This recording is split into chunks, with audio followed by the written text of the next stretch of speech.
Good evening, wonderful people, great Biafrans, lovers of freedom, our Ududuwa brethren, and very soon the freedom fighters that will emerge from the Middle Belt. I welcome each and every one of you to this very special broadcast.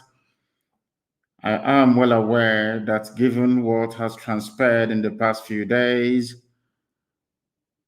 that the whole world is listening to us. Those that run Twitter are listening to us. Even those that run Facebook as well, they are listening to us this very evening because we are broadcasting live and direct to the entirety of humanity on a multitude of platforms. We are live on Twitter, believe it or not. We are broadcasting live on Twitter. We are live on Instagram. We are also live on YouTube. We are live on FM in Biafra land. We are live on IPOB Community Radio. We are live on Radio Biafra app. We are on satellite. We are on Biafra television and a whole host of others. I am also on my private Facebook page. I do not want to advertise it too much because if I do, believe you me, they will do all their best to try to shut it down because Facebook in Nigeria is in the pocket of the tyrants and the pocket of the bullies, in the pocket of the Fulani Janjaweed. And that is the reason why we must do everything humanly possible within our powers to ensure that the whole world listens to what we are saying because our message is unmistakable. It is very, very clear. It is about the restoration of the kingdom of heaven upon the face of this very earth, for which we owe no soul an apology. Good morning, good afternoon, good evening, and good night to some of you. Wherever you are in the world, as long as you have an internet-enabled device, you ought and should be able to listen to us. And please, as I welcome you this very evening from where I am, endeavor to welcome other people as well, especially your friends, your family, those that you wish were born elsewhere, but not in the damnable contraption called the Zoological Republic of Nigeria. The time now is exactly 8 minutes past 7 p.m. in the sacred land of Biafra, and by the same number of minutes past the top of the hour, regardless of where you are. I welcome all of you this very evening, morning, noon, or night, depending on where you're listening to us from. My name is Mazi Nnamdi Kanu. I lead the largest mass movement on the face of this very earth, the nightmare of the Janjaweed. Here we speak the truth, the whole truth, and nothing but the truth. Incontrovertible, of course. Sometimes controversial, admittedly so, but incontrovertible truth. That is what we preach on this very noble platform. I'm sure right now in Abuja, everywhere is at a standstill. If you go to Asorok now, most of them are on Bicodin. Some of them are on ibuprofen. Some of them are on painkillers. Some are even taking hard drugs, I'm telling you the truth. Because they cannot fathom, they cannot understand, they cannot comprehend our tenacity, our determination, and our doggedness. They understand that very clearly. I am the director of Radio Biafra and Biafra Television, and by the very special grace of the Most High Elohim in heaven, a servant of the wonderful people of Biafra. We have gone past the stage of lamentation. We no longer lament. They kill us, they invade our homes, they do everything humanly possible to dehumanize us. But we are carrying on regardless because we are, quite frankly, unstoppable.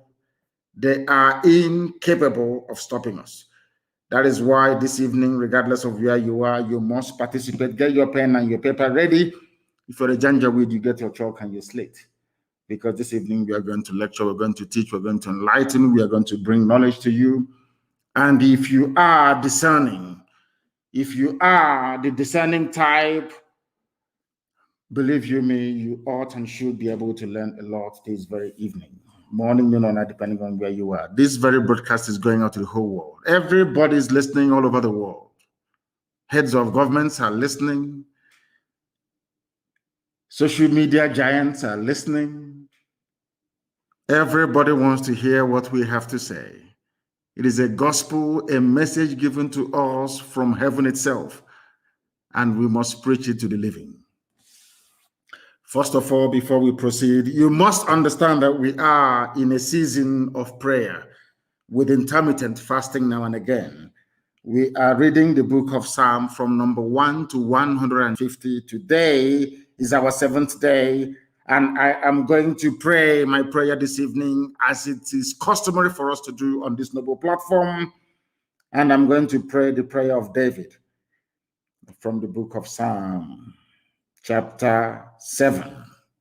And I will pray in English because a lot of people are listening all over the world. I mean, a lot, millions are listening all over the world. And I want them to follow our proceedings this very evening. Very, very critical, very, very important that we do so. O Lord, my God, the creator of the heavens and the earth, we take refuge in you. Save and deliver us from all that pursue us. Because if you look away from us, they will tear us apart like a lion and rip us to pieces with no one to rescue us. Because the world is against Biafra for no reason. We are hated, we are despised for no discernible reason. Only thee, O Lord God Almighty in heaven, is our Savior, not man. You must come to our rescue. Because you are our Lord and you are our God. If we have done this, if I have done anything, if there is guilt on my hands, if I have repaid anybody, be it friend or an adversary, with evil or without cause, have done wrong to any man or woman, then let the Fulani Janjaweed pursue and overtake me. Let them trample down my life to the ground and make me sleep in the dust. Arise, O Elohim, Adonai El Shaddai, in your anger, rise up against the rage of the Fulani Janjaweed Caliphate and the Zoological Republic. You will rise and you will fight for your children. You will awake, O Heavenly Father, Lord God Almighty, the creator of the heavens and the earth, the owner of the universe, for you must decree justice.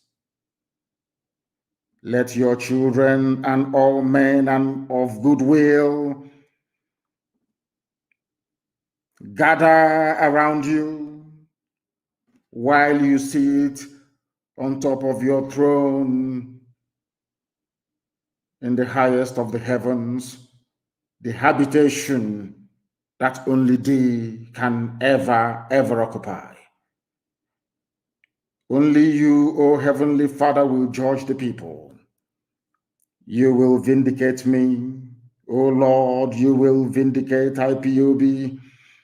You will vindicate your children of Biafra according to our righteousness, according to our integrity. O Most High, bring an end to the violence of the wicked, bring an end to Fulani Janjaweed violence in our land, bring an end to their abductions, bring an end to their kidnappings, bring an end to their extrajudicial slaughter of the innocent, bring an end to their forced conversion of Christians into Islam, bring to an end their mediocrity, bring to an end their senseless feudal rule, bring to an end their evil and their deception.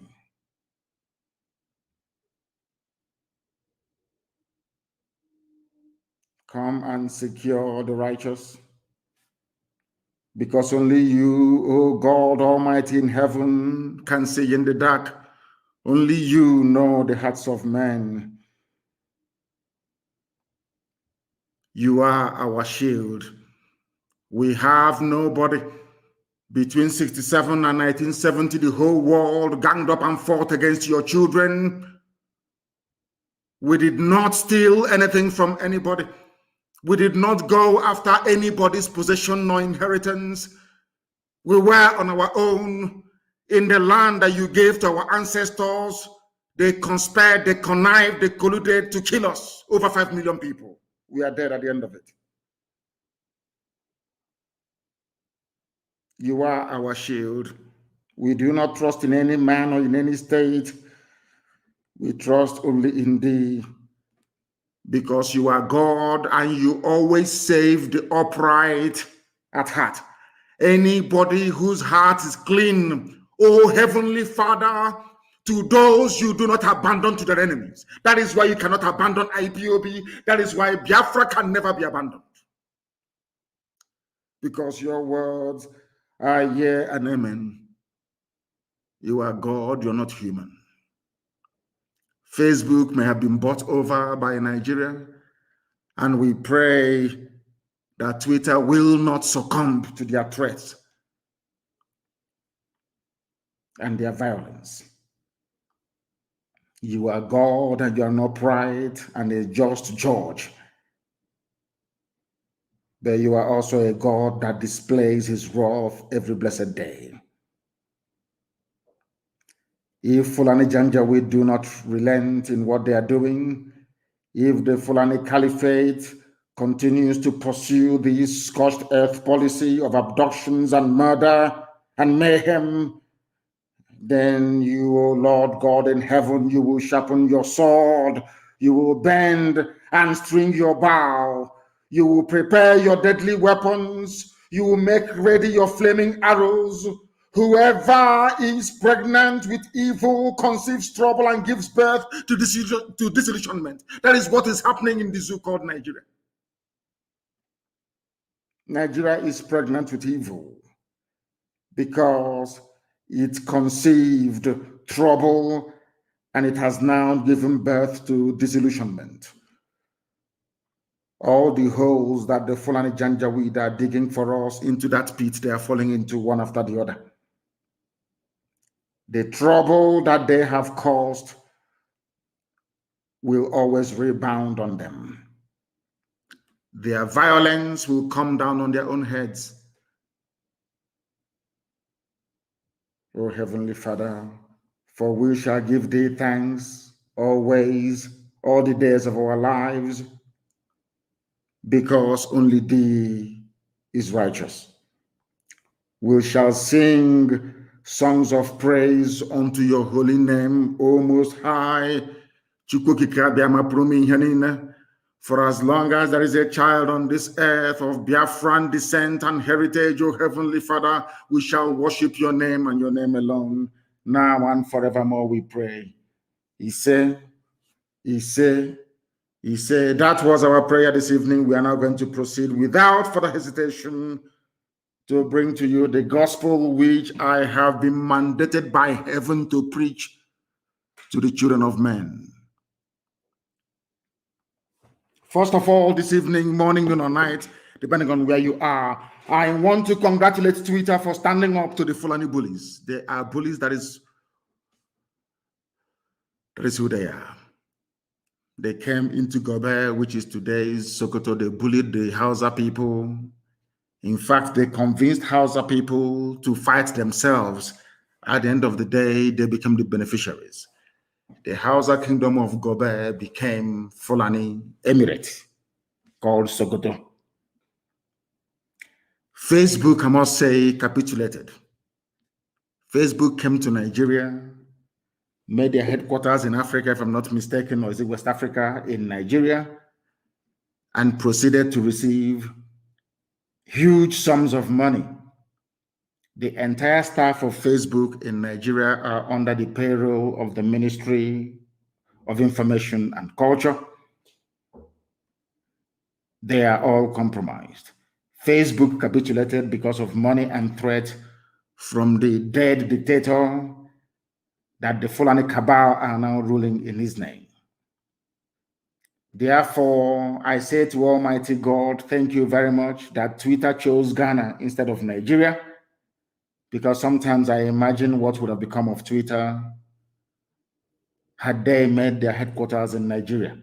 By now, I am sure Lai Mohammed, the entire Fulani Caliphate, awash with vast sums of money, would have bribed the entire staff of Twitter as they did to Facebook.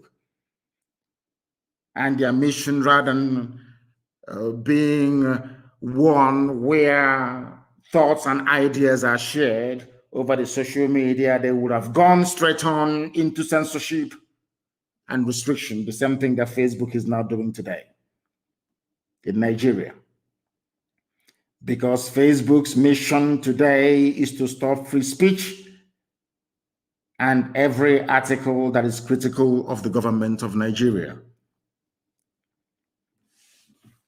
That is why, or that was why I tried to argue yesterday with some of my people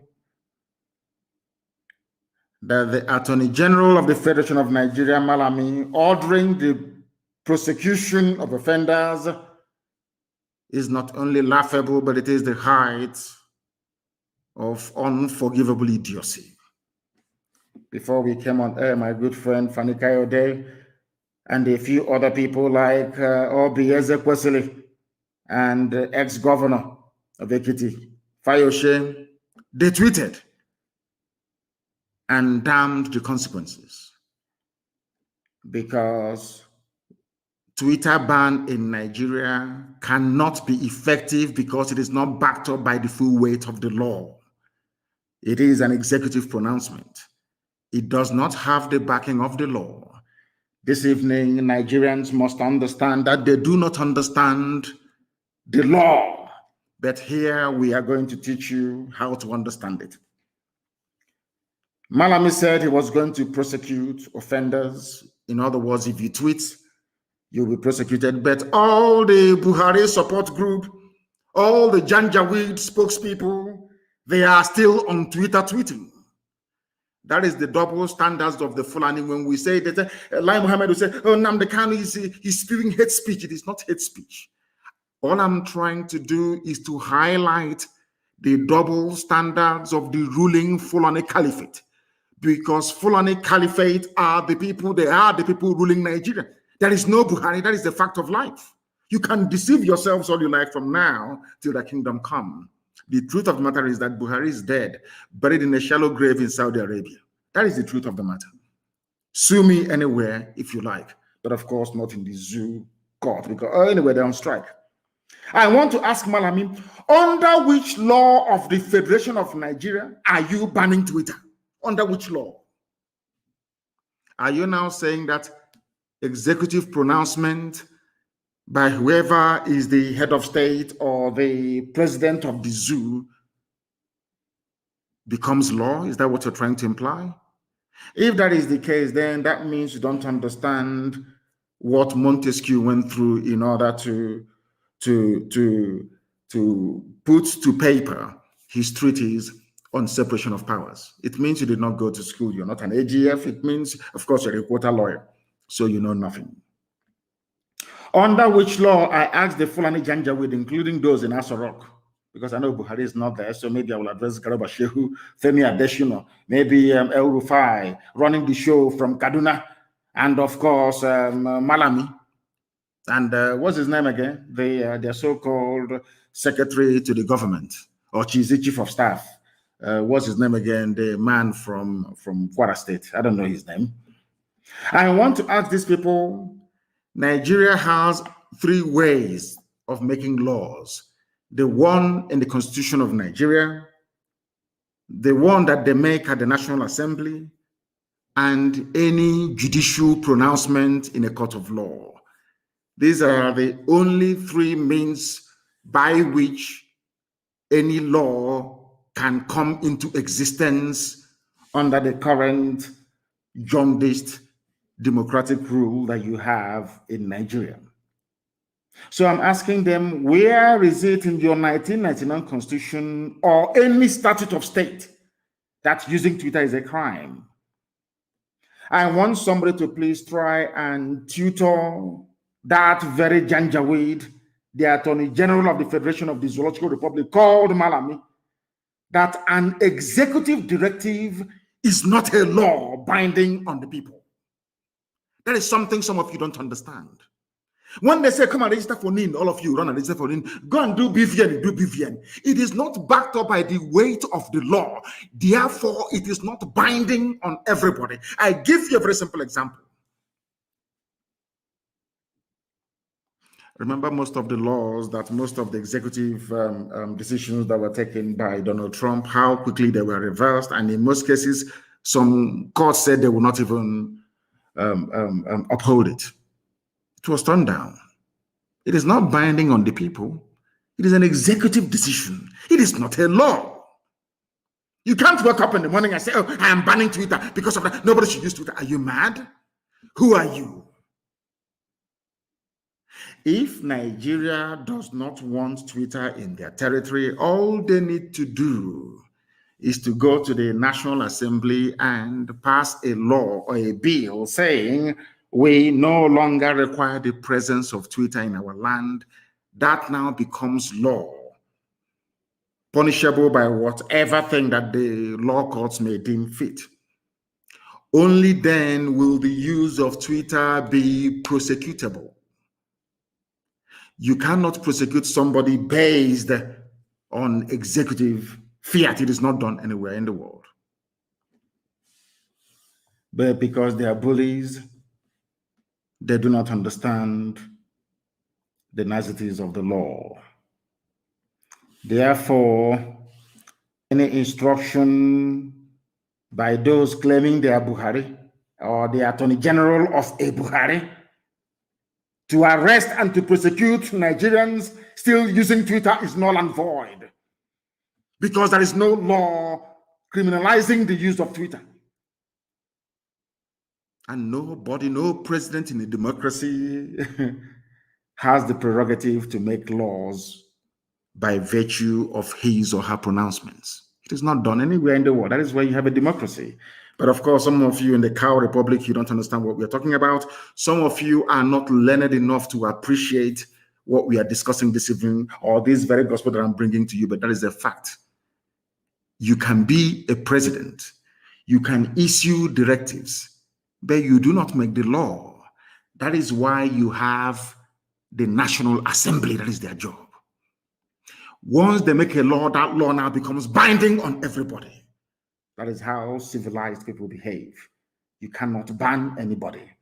There is no law in the zoo criminalizing the use of Twitter. And whoever claims that he is Buhari cannot make any laws. He is an executive or the head of the executive branch. Their job is to implement and execute the laws. The duty of the courts is to interpret the law. I don't even know if these elementary government is, if people are actually aware of it in Nigeria. I'm not even sure that people are aware of this very simple fact. The policy of this administration in the zoo to suspend Twitter's operations in Nigeria is not law. It is a policy. The Constitution, the flawed Constitution of the Federal Republic of Nigeria guarantees all Nigerians the right to free speech and freedom of association, freedom of expression. That is what I'm doing tonight, speaking my mind. You may disagree with it. Of course, the Janjaweed will, but the majority have over the years accepted it to be gospel and a fact. That is my opinion, and I am entitled to it. Something that the Fulani Janjaweed do not understand. When I speak, they say it is hate speech. It is not hate speech. I am stating the obvious, and I'm stating all these facts. I will buttress some of them with evidence as we progress this very evening. Therefore, everybody, if you are in Nigeria, please ignore the stupid threat that you will be prosecuted if you go on Twitter. And all of them, they're on Twitter. They are on Twitter. All of them, they're on Twitter. They're still tweeting. When they call me all manner of names, when they were calling IPOB miscreants, they called us every vile name under the sun, nobody complained of hate speech. When that fool on bleaching cream with 2 dots on his forehead were writing nonsense and calling me names, nobody pulled his tweets down. Nobody complained. Not at all. I don't complain because I take as much as I give, so I don't complain. People are entitled to the opinion. And I don't expect everybody to agree with me all the time. It is impossible. These people, because we stood up to them, because IPOB said enough is enough, because we formed Eastern Security Network to safeguard our land, our forest, and our bushes and our farmlands for our people to go and farm, because we said to Fulani, you cannot conquer this land of the ancients.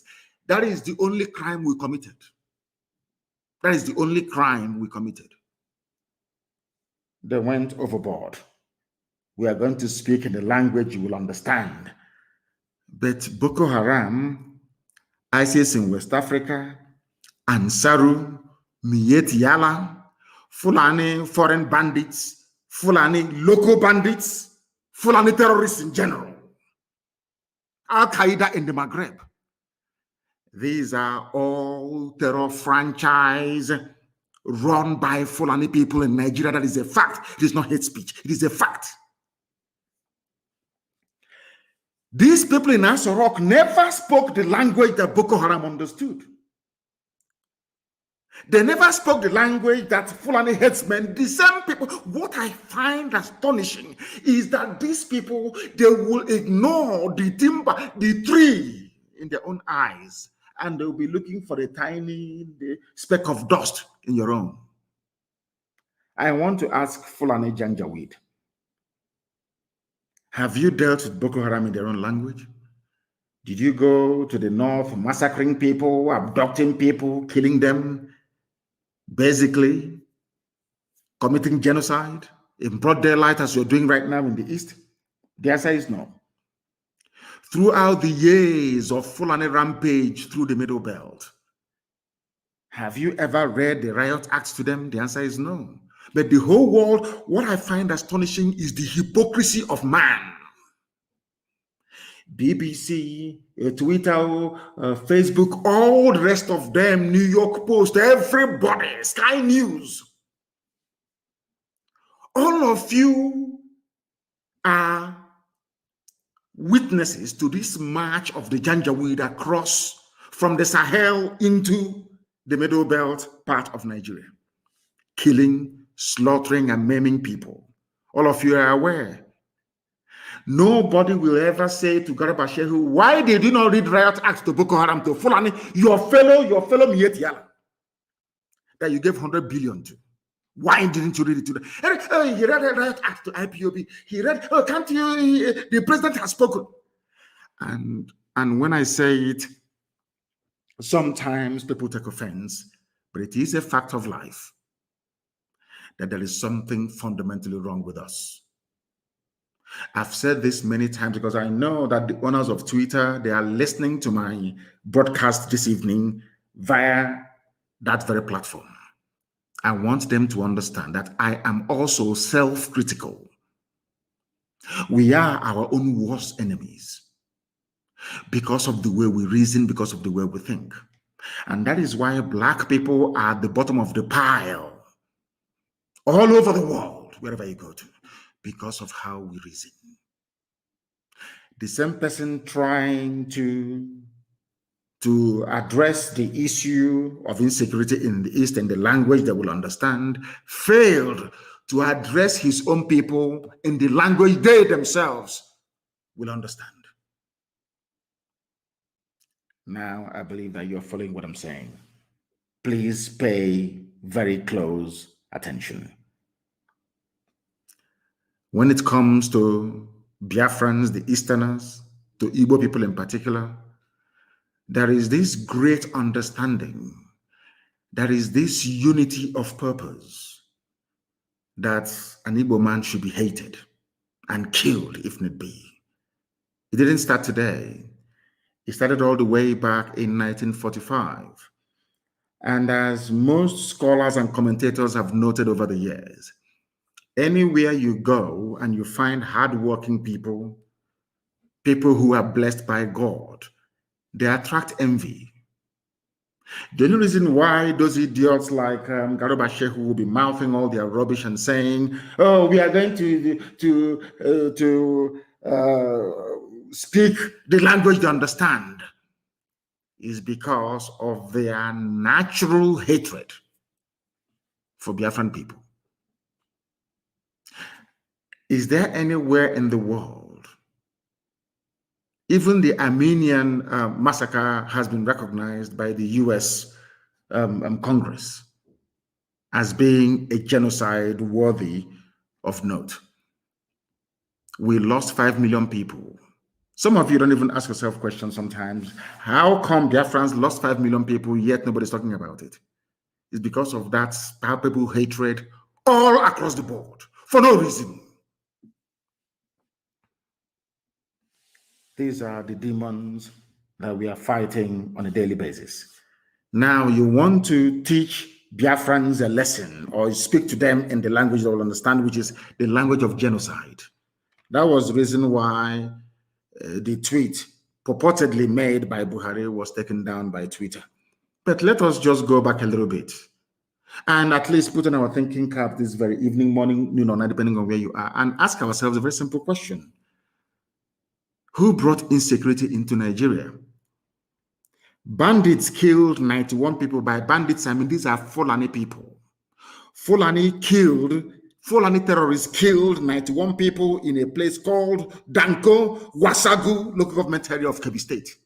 And I want Twitter to listen very carefully to what I have to say. I want all the people listening all over the world to pay attention to what I have to say. The same people threatening to go and unleash genocide and mayhem in the East, in their own backyard, their own people, those referred to as legitimate stakeholders in the government, or should I say the governance of Nigeria, Miyetti Allah, we are busy slaughtering 91 people in Kebbi State. Now it doesn't stop there. Who are those they are killing, you may ask? Is it not the North? Kebbi State is mainly populated by Hausa people. The Fulani people are killing Hausa people in Kebbi State. They are killing the Lena people. They are killing the Busawa people. They are killing the Dukawa people. They are killing the Dakakari people. They are killing the Kambari people. They are killing the Gungawa people. They are killing the Kamuku ethnic nationality in Kebbi. Are you listening to me? Later on, I will tell you why they're obsessed with dividing us. Southeast, South, Niger Delta, Igbo, and all that rubbish. Because in the North, I'm telling you the truth, they are not one. Forget all the rubbish. Because what the Fulanis did very cleverly was to emasculate the political, economic, and social space within Nigeria. All the, should I say, media outlets in the North only have one agenda: to throw out the Fulani narrative on a daily basis. Daily Trust, Premium Times, NTA, Channels Television, to an extent AIT. They are using Punch newspaper. Intermittently, they will use Vanguard. They will use Nation newspaper as they will. Now and again.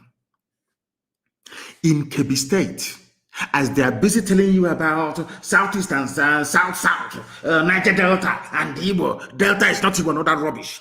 I want to tell you that in one single state in the North, the Fulani is a minority. And in that place that the Fulani people are a minority, they have gone on and killed 91 Hausa people. Are you following what I'm telling you? They have killed 91 Hausa people. You will not hear anybody ever. If it is anywhere else, they'll say, oh, they're killing Fulani. What is happening to Fulani? But Fulani went into Kebbi State, which doesn't belong to them, and killed 91 Hausa people.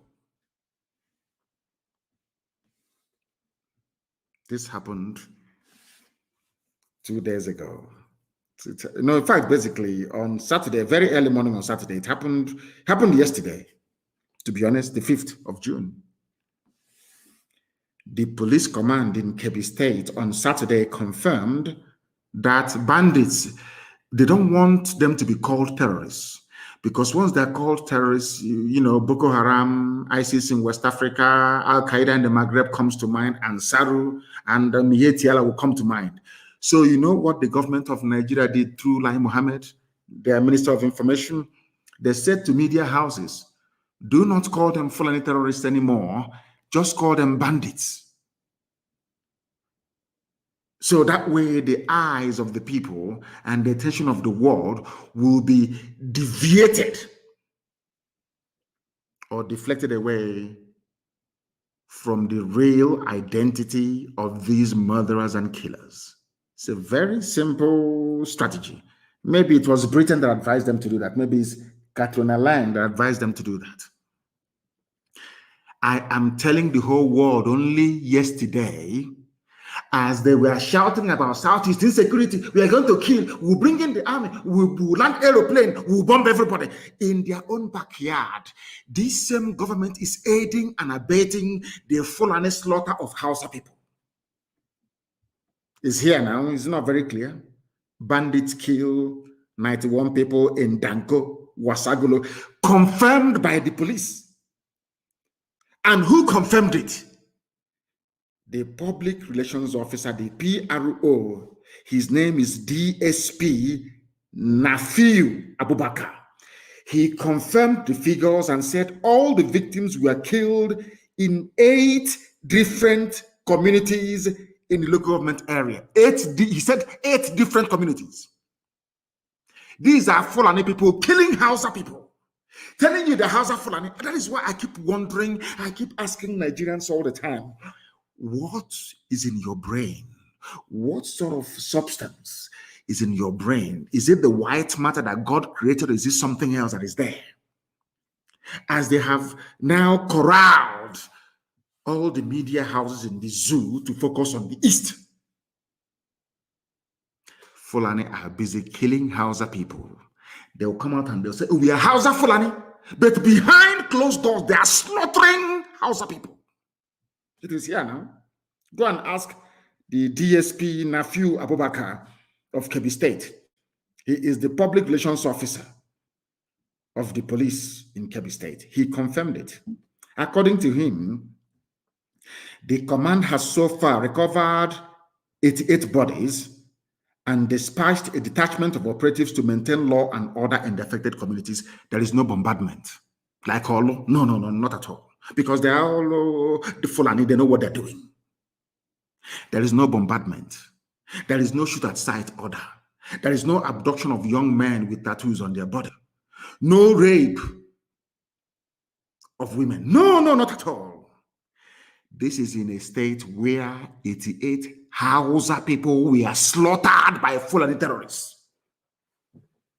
Now tell me why any decent person would want to belong to such a country. I'm asking a very simple question. When Lai Mohammed complains about IPOB, Nnamdi, Kanu, this Biafra agitation, tell me why any sensible person would not agitate to be free in a country where 91 people were slaughtered and there was no mention of it by the government. What is of concern to them is a INEC building. That is what is of concern to them. Are you following me? Are you following what I'm saying? I hope people are following what I'm saying sequentially. A country where 91 people were slaughtered only yesterday, their concern is the East. Do you see how they roll? Because Fulani has an agenda. The agenda is to conquer all of you. But some of us are so foolish and so idiotic, we don't understand what their game plan is. If they do not have it in mind to conquer all of you, how come something as massive as the slaughter of 91 people did not elicit any comment from the so-called presidency? Tell me in which country, anywhere in the world, that such idiocy obtains. Only in Nigeria. When I say it, they say his insightful tweet, he's inciting violence, and you are the ones committing violence. Fulani, you are the ones that killed 91 Hausa people in Kebbi State. You got me massaging them, say, "Oh, we are Hausa Fulani," but you're killing them. 88 bodies were recovered. Now, let me tell you that all the people that I mentioned earlier were being killed. The killings took place in Koro, Kimpi, Gaya, Dimi, Zutu, Rafingora, Igwenge villages, and in all Danko Wasagu local government area of Kebbi State. Are you following me? Now, the question that Twitter, I'm sure you people are listening to me this evening. The question you need to ask Lai Mohammed is this: who killed those people in Kebbi State? What is their identity? Because anytime anything happens in the East, it's ESN, IPOB, ESN. You even find the Yoruba newspapers.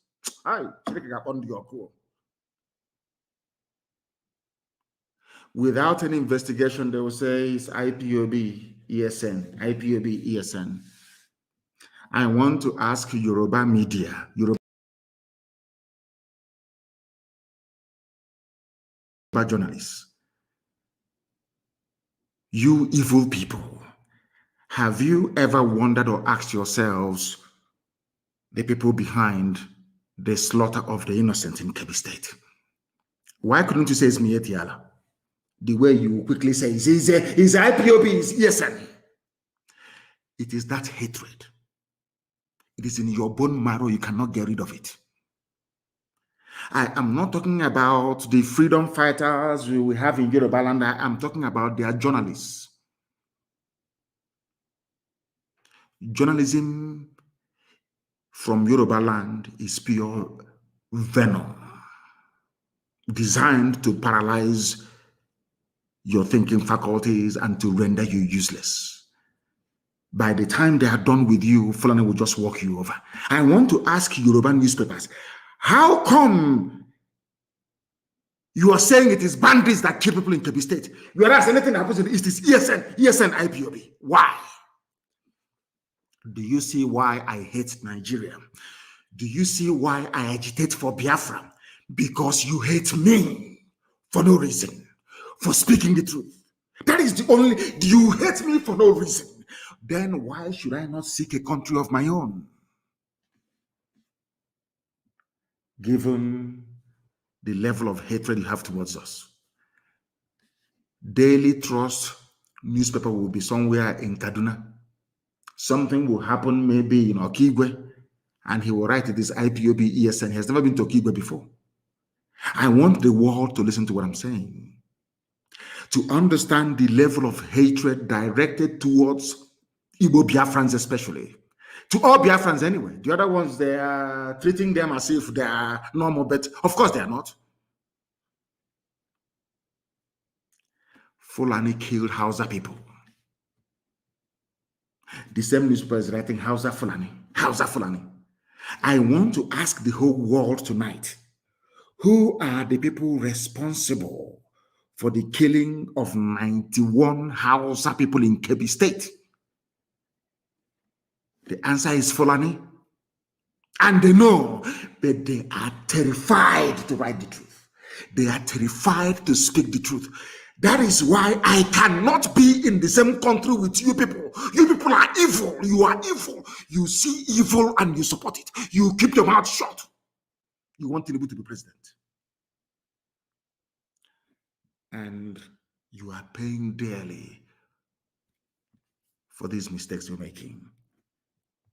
As we proceed, I'm going to bring to the attention of the world the damage that Yoruba journalism has done to Yoruba people. I will prove it tonight. On this noble platform, what we preach is the truth. You may not like it, but if you go back and reflect upon everything that I say, you will come to the realization that it is the truth, the whole truth, and nothing but the truth. You may not like the way I deliver it. I give you that. I'm not too bothered about it. But ask yourself this question: is Nnamdi Kanu speaking the truth? This evening, am I preaching the truth or not? Why is it anytime something happens without proper investigation, it is IPOB or ESN? But only yesterday, all of you in the zoo called Nigeria, you reported the massacre that took place in Kebbi State. My simple question tonight is to Punch newspaper, to Nation newspaper, to Vanguard, all the rest of you that are basically trotting out the Fulani narrative every blessed day. I want to ask a simple question. Who are the perpetrators of that heinous crime in Kebbi State? Once you answer it truthfully, you will now understand why I am pursuing a sovereign state of Biafra. Because all of you are hypocrites. I want also, Twitter, are you listening to me? Because they want to listen.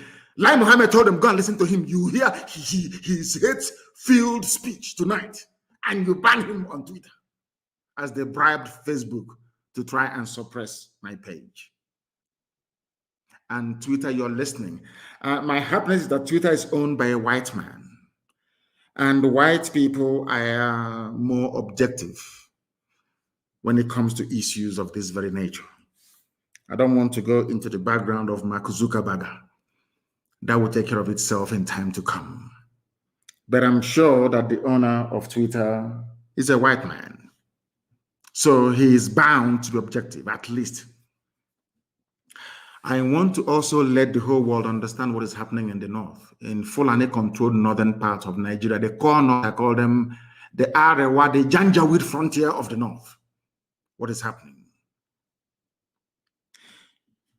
Do you know that Islamic leaders who are Fulani people are abducting Hausa people who are Christians and forcibly converting them to Islam and forcibly marrying them off to whoever that wants to take a Hausa Christian bride? Are you aware of that?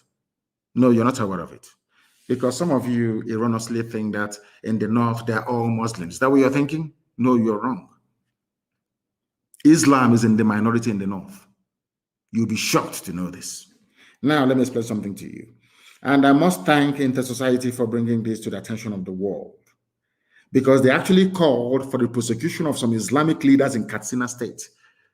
The same state that they claim the dead Buhari, whoever is there, comes from. Answering Buhari, of course, the late Buhari comes from Katsina. Do you know what they're doing in Katsina State?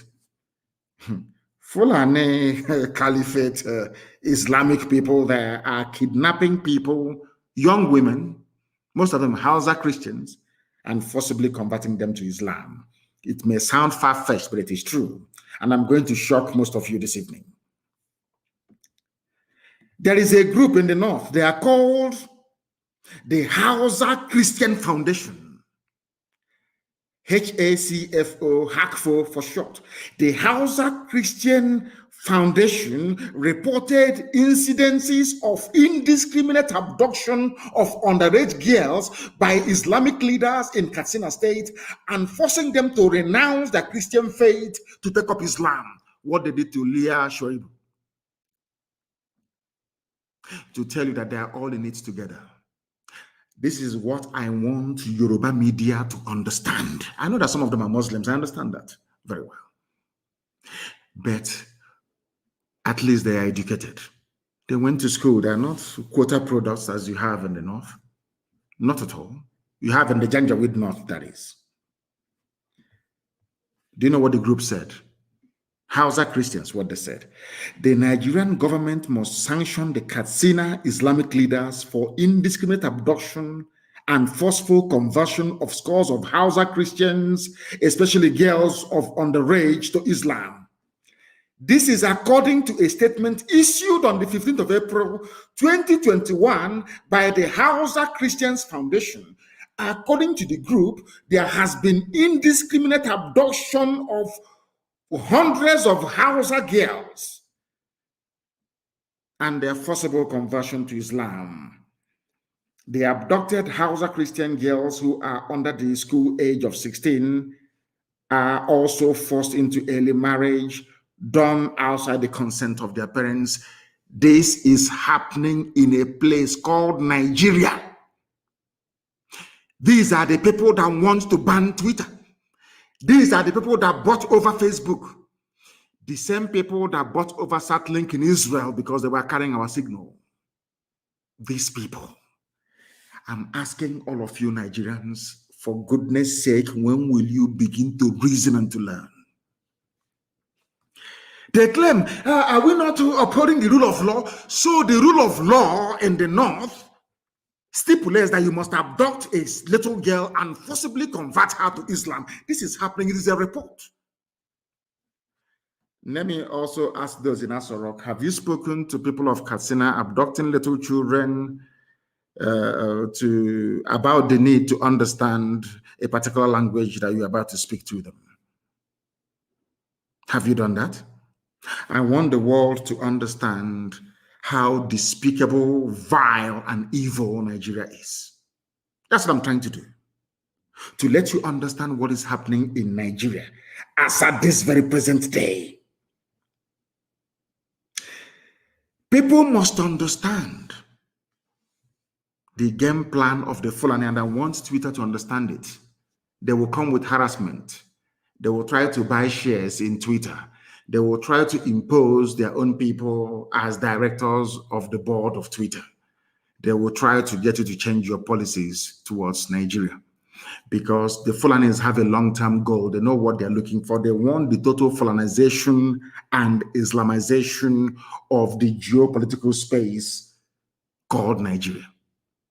That's what they want. And they will never stop until they get it. They will never ever stop. This is something that I want Yoruba people to understand.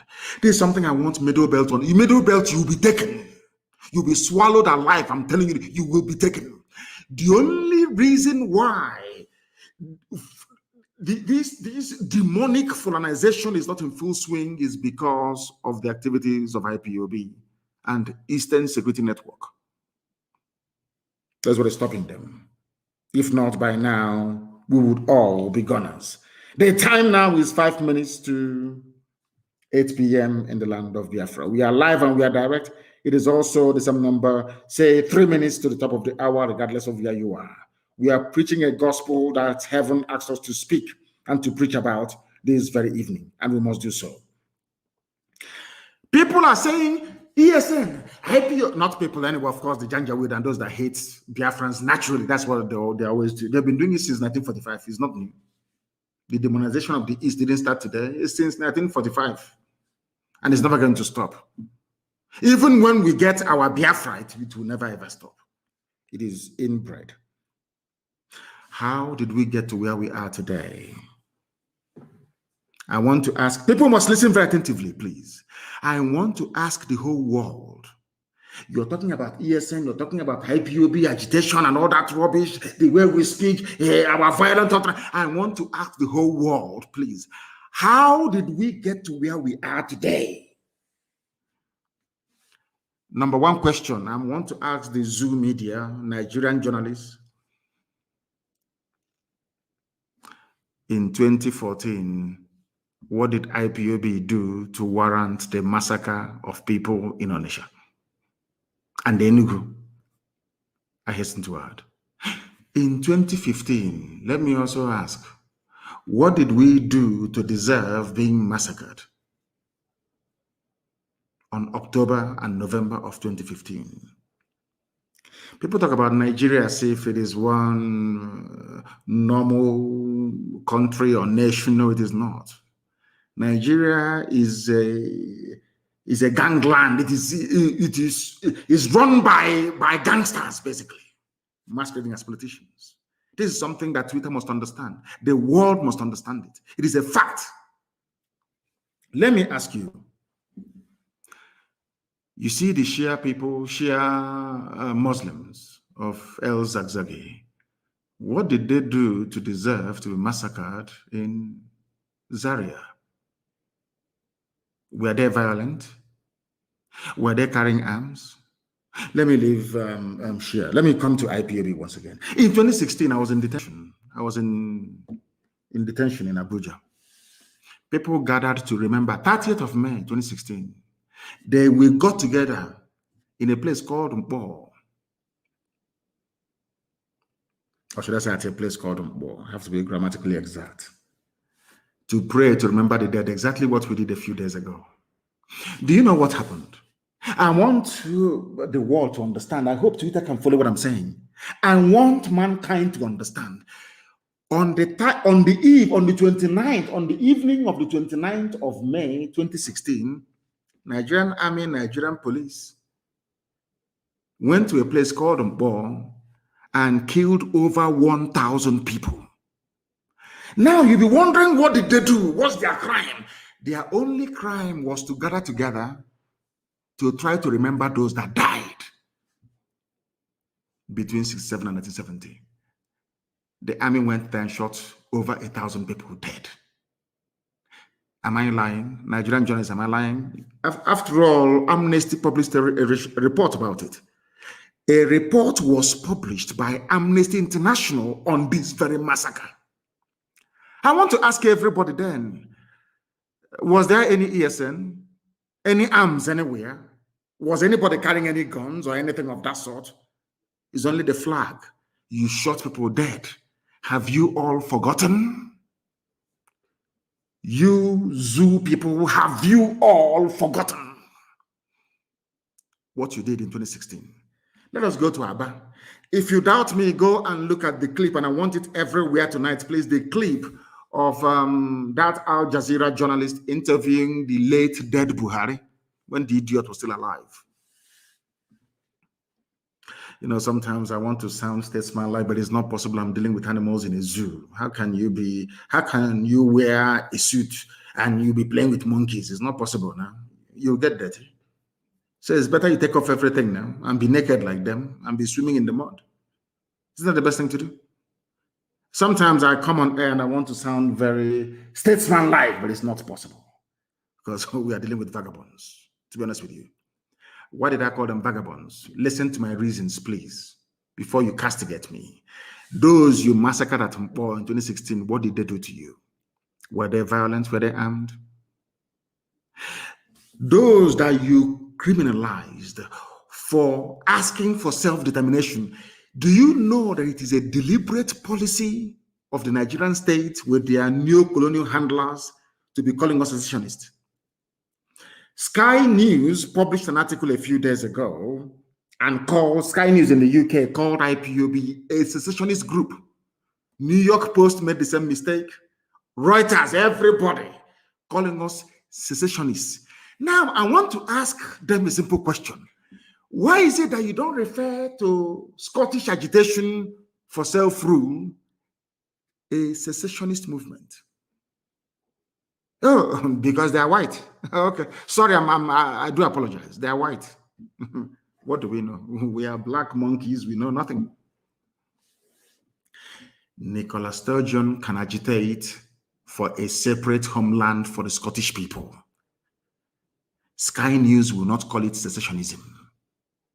New York Post will never ever target a secessionist movement, neither will CNN. But because in Africa, Biafrans are asking for the same thing that Scottish people are asking for, you now tag them secessionists. This is what is called very sublime racism. If you don't know, I will teach you and you will know.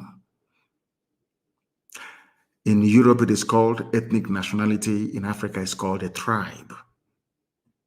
For a reason.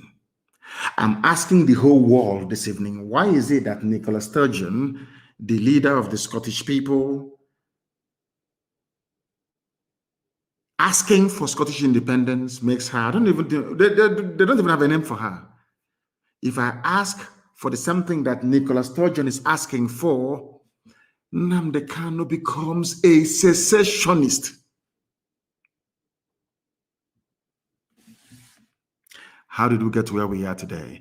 Go and publish, please, everybody publish that very interview I think it was Denise that was interviewing the late Buhari then.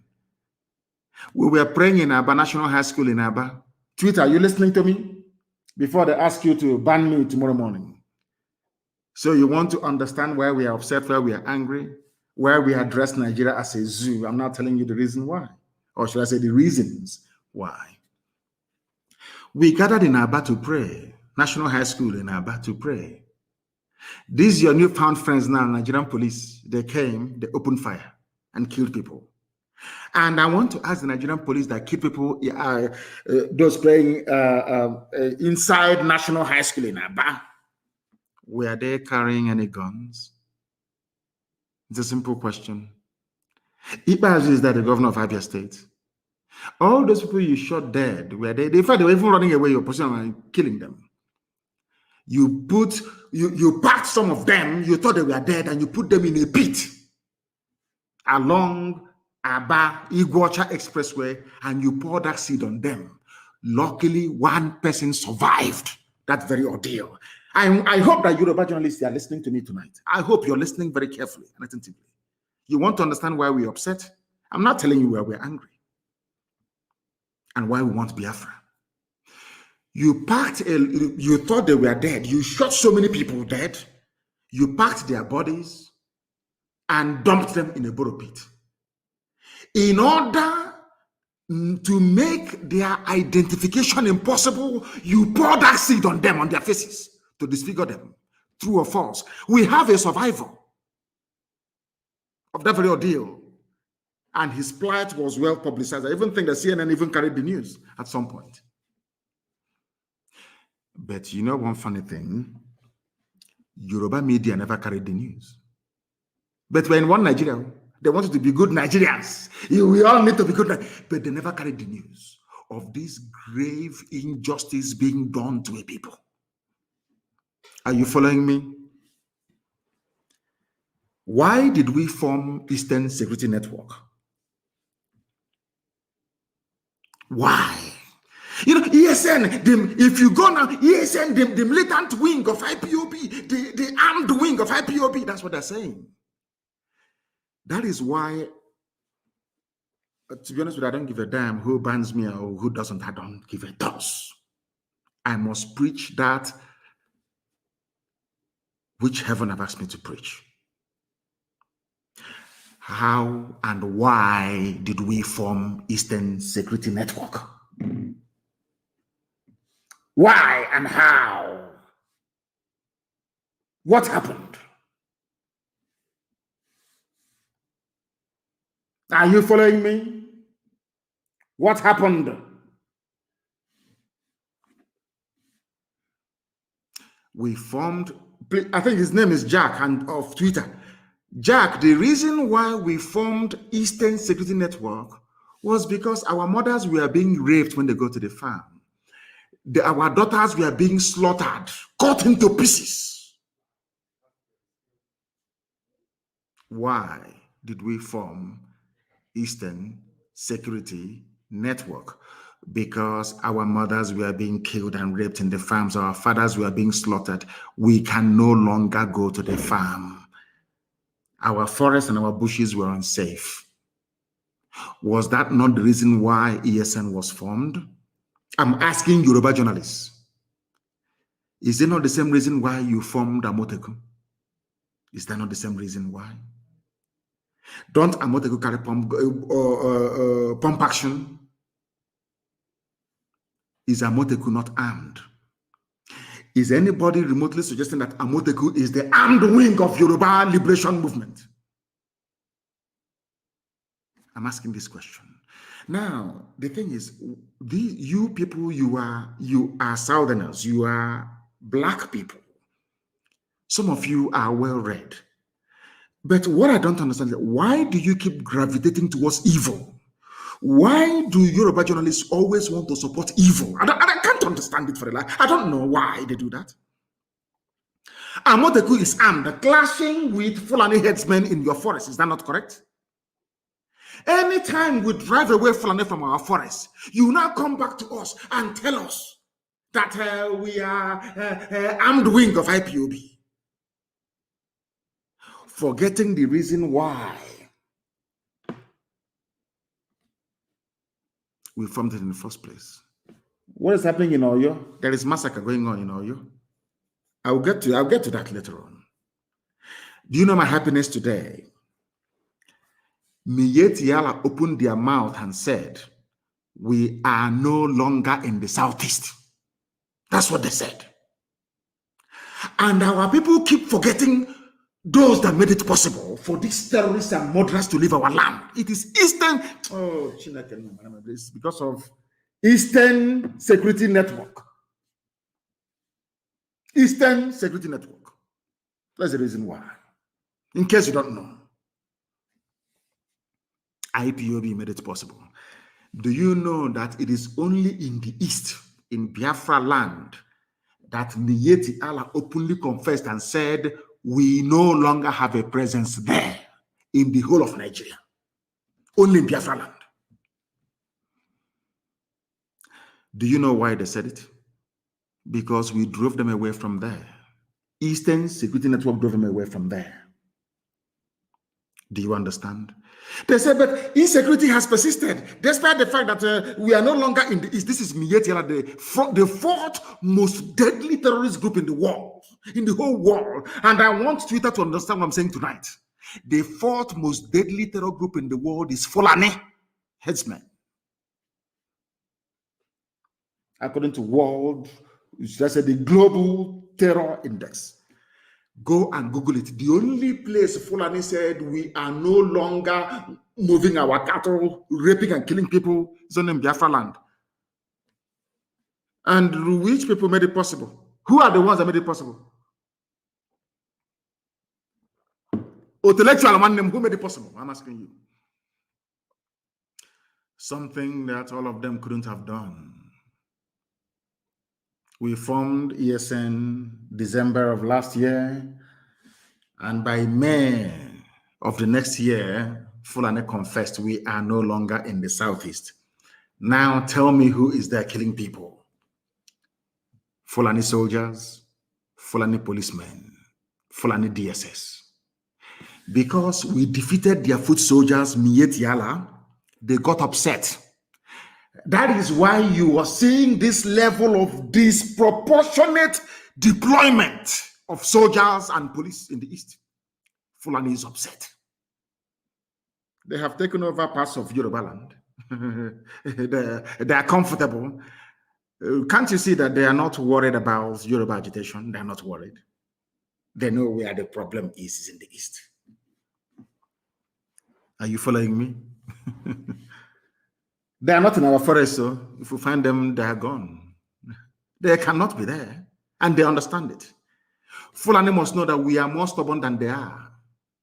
The only reason why it seems sometimes that Fulani, they have the leeway is because the Yorubas are afraid of them. Yoruba, not the Sunday Igbohos of this world, they are very brave. Not the Ghanaians of this world are very brave. Fani Kayode, given what has been, very brave. Fayoshe, a very brave man. Yinko Dumakin, my late friend, a very brave man. And of course, Paya Debanjo, very, very brave. When that man speaks, I want to borrow him and bring him down to the East. Paya Debanjo. They have brave people there. But the rest, I don't know. I have no idea. Today, what they are doing by attacking Twitter and buying over Facebook, they want to change the narrative. The Fulani Janjaweed, they want to change the narrative. Every blessed day, they want the world to believe that we in the East are the aggressors, that they are just the victims. And I want the world to ask them a simple question. Who were the sponsors and founders of Boko Haram? Who are the sponsors and founders of ISIS in West Africa? Before then, who are the founders and sponsors of Al-Qaeda in the Maghreb? Who are the sponsors of Ansaru? Who are the sponsors of Fulani headsmen, Miyetti Allah? Who are the sponsors of even the foreign bandits that I'm talking about? How many terror groups have I named for you now? All exclusively Fulani owned. Yet, their focus is in the East. I want the world to understand something today because all of you are listening. Nobody hates the police or the army anywhere in the world. But I need you to understand something, that in Nigeria, you don't have an army. What you have is a fully Fulanized terror machine in uniform. A gang of murderers in uniform. That's all you have. I'll prove it to you later.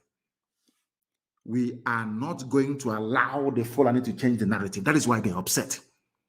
They have managed to subdue everybody else in the zoo, apart from IPOB and ESN. They cannot, and they know they cannot. It doesn't matter how many people we lose. We don't care. We keep going.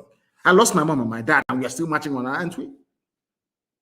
I lost 28 men, very close. We are still marching on. I lost a cousin, Adako, to Nigerian army. We are still marching on. We are not going to stop. So you understand it very clearly. Now listen to me, please.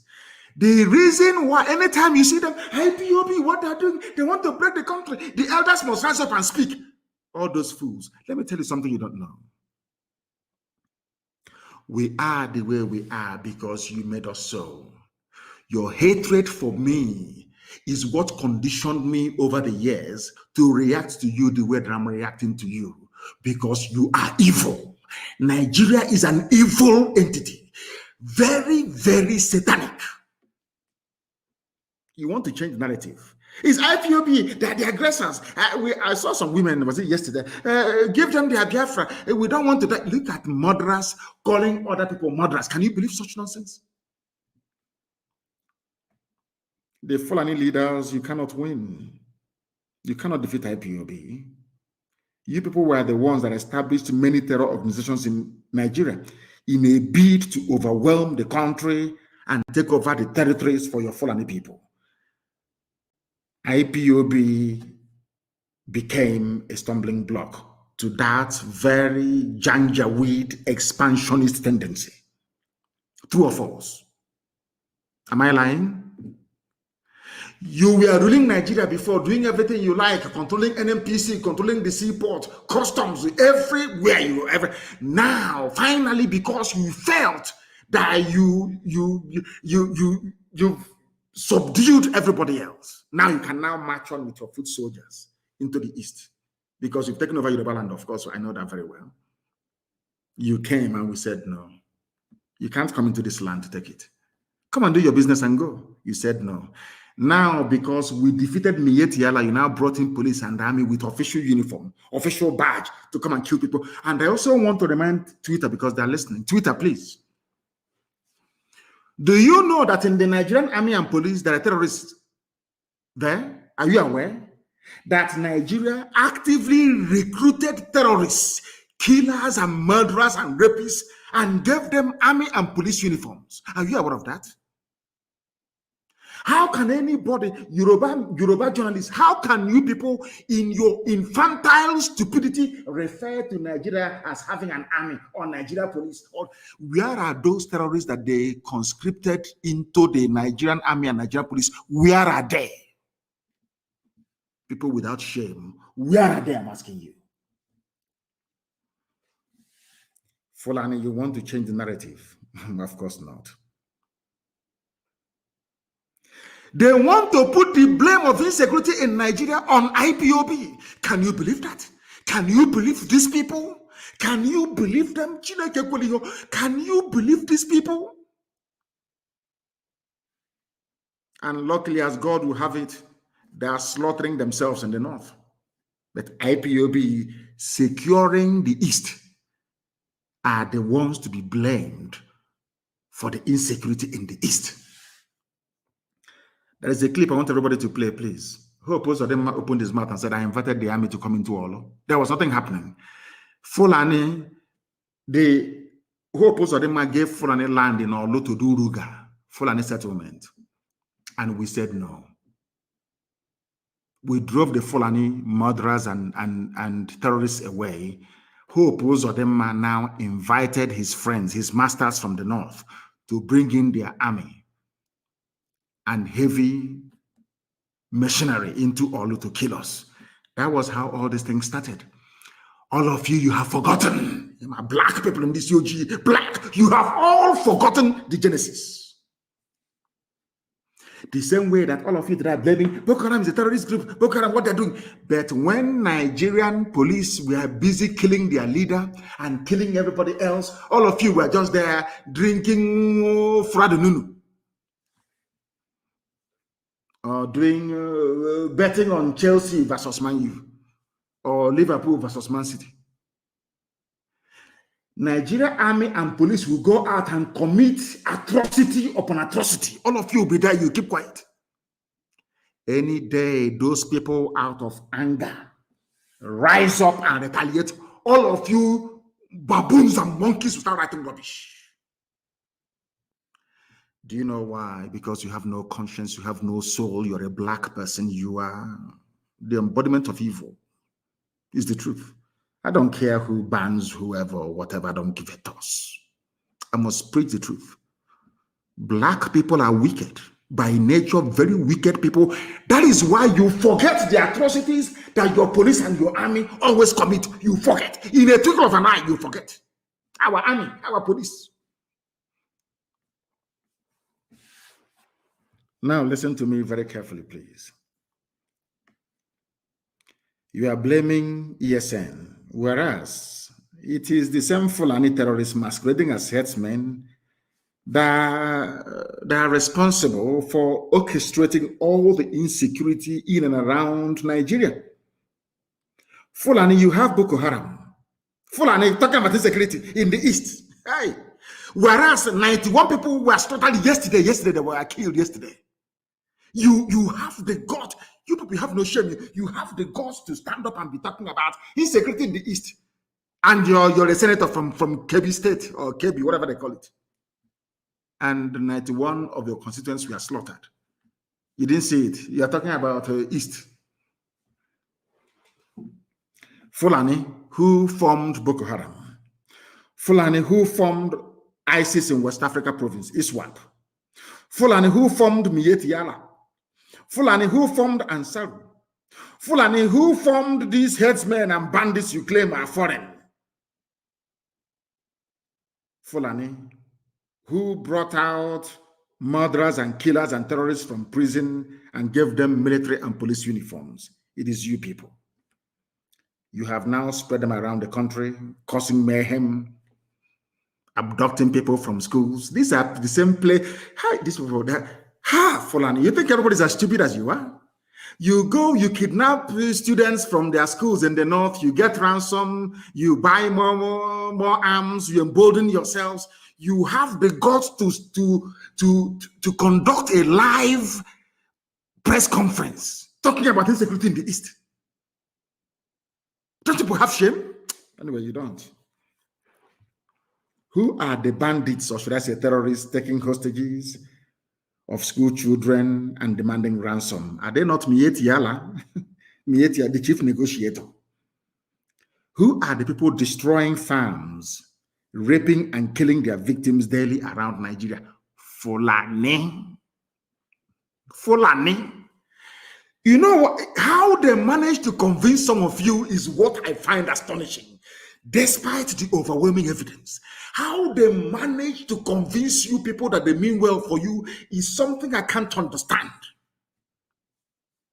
It was in Nigeria that I discovered the reason why the black race were enslaved and colonized at the same time.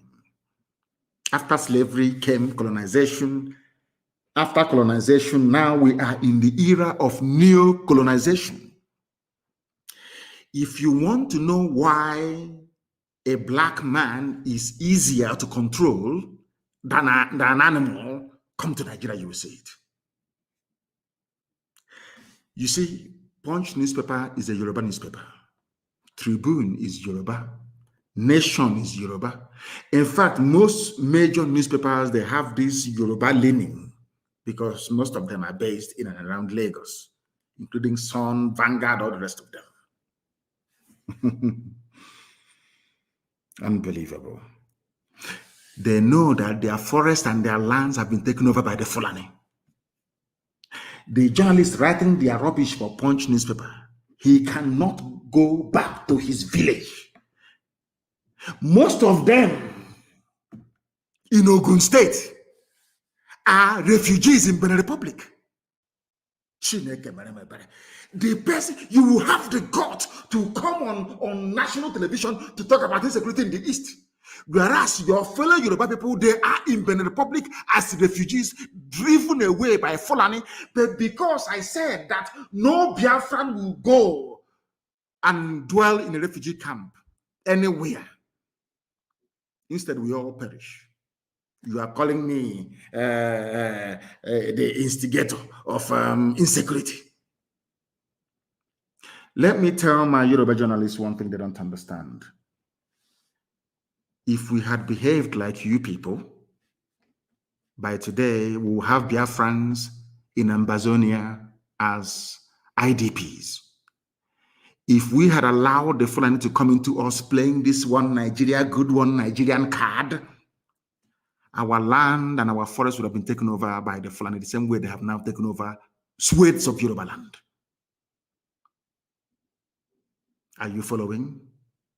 In your land, the Fulani people are massacring you.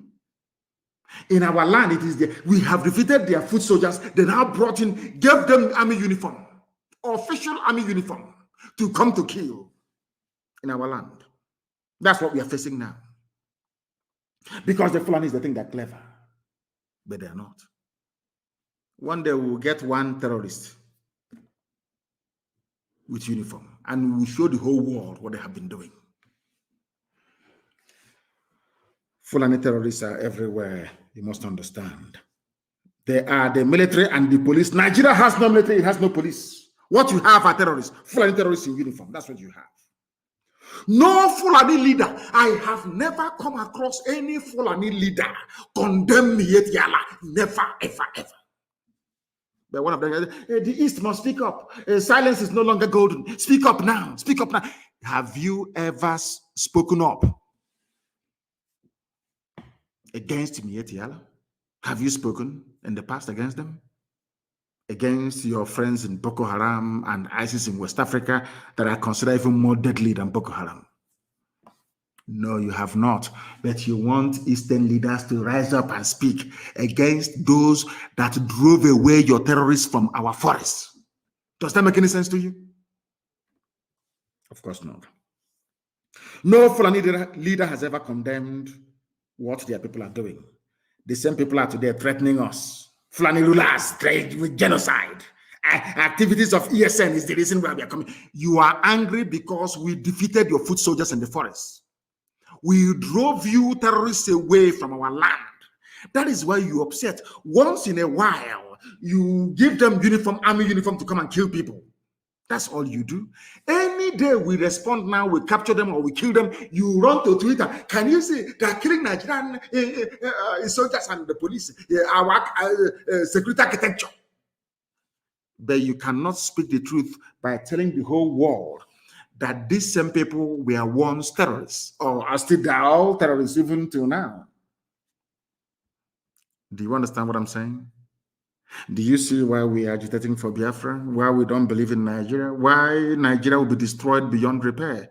Because Nigeria is a criminal enclave. It is not a nation, it's not a country. It's a place full of black people who cannot reason properly. It's as simple as that. Because if you can reason properly, please, you can see the handwriting on the wall. Who are the terrorists in Nigeria? Who brought insecurity into Nigeria? Is it not the Fulani? Without Fulani people raping and killing in our land, also one, in case you have forgotten, Nimbo, in case you have forgotten, in Ebonyi, in Cross River, in rivers everywhere, they were killing, pillaging, raping, and looting. Have you all forgotten why ESN came? You have all cleverly forgotten. Black people, this UG. And they are so-called political elites. Everybody wants to be politically correct. Everybody wants to be politically correct. Everybody wants to please Fulani because of 2023, because they control INEC, they control CBN, they control everything. Your political future. In fact, if they can put this on them in power, what can they not do? All of you were there claiming, this is our nation, Nigeria, without shame. You people, you disgust me. Supreme Court of Nigeria imposed a ban on the people of Imo. A man that came forth during election. He was imposed. And they asked Supreme Court of Nigeria, where did you get all this number of voters, given the fact that INEC register doesn't tally with the figures you're pronouncing? And by law, the same INEC they claimed they met a few days ago, we are not happy. Our offices are being burnt. What is happening now is not good.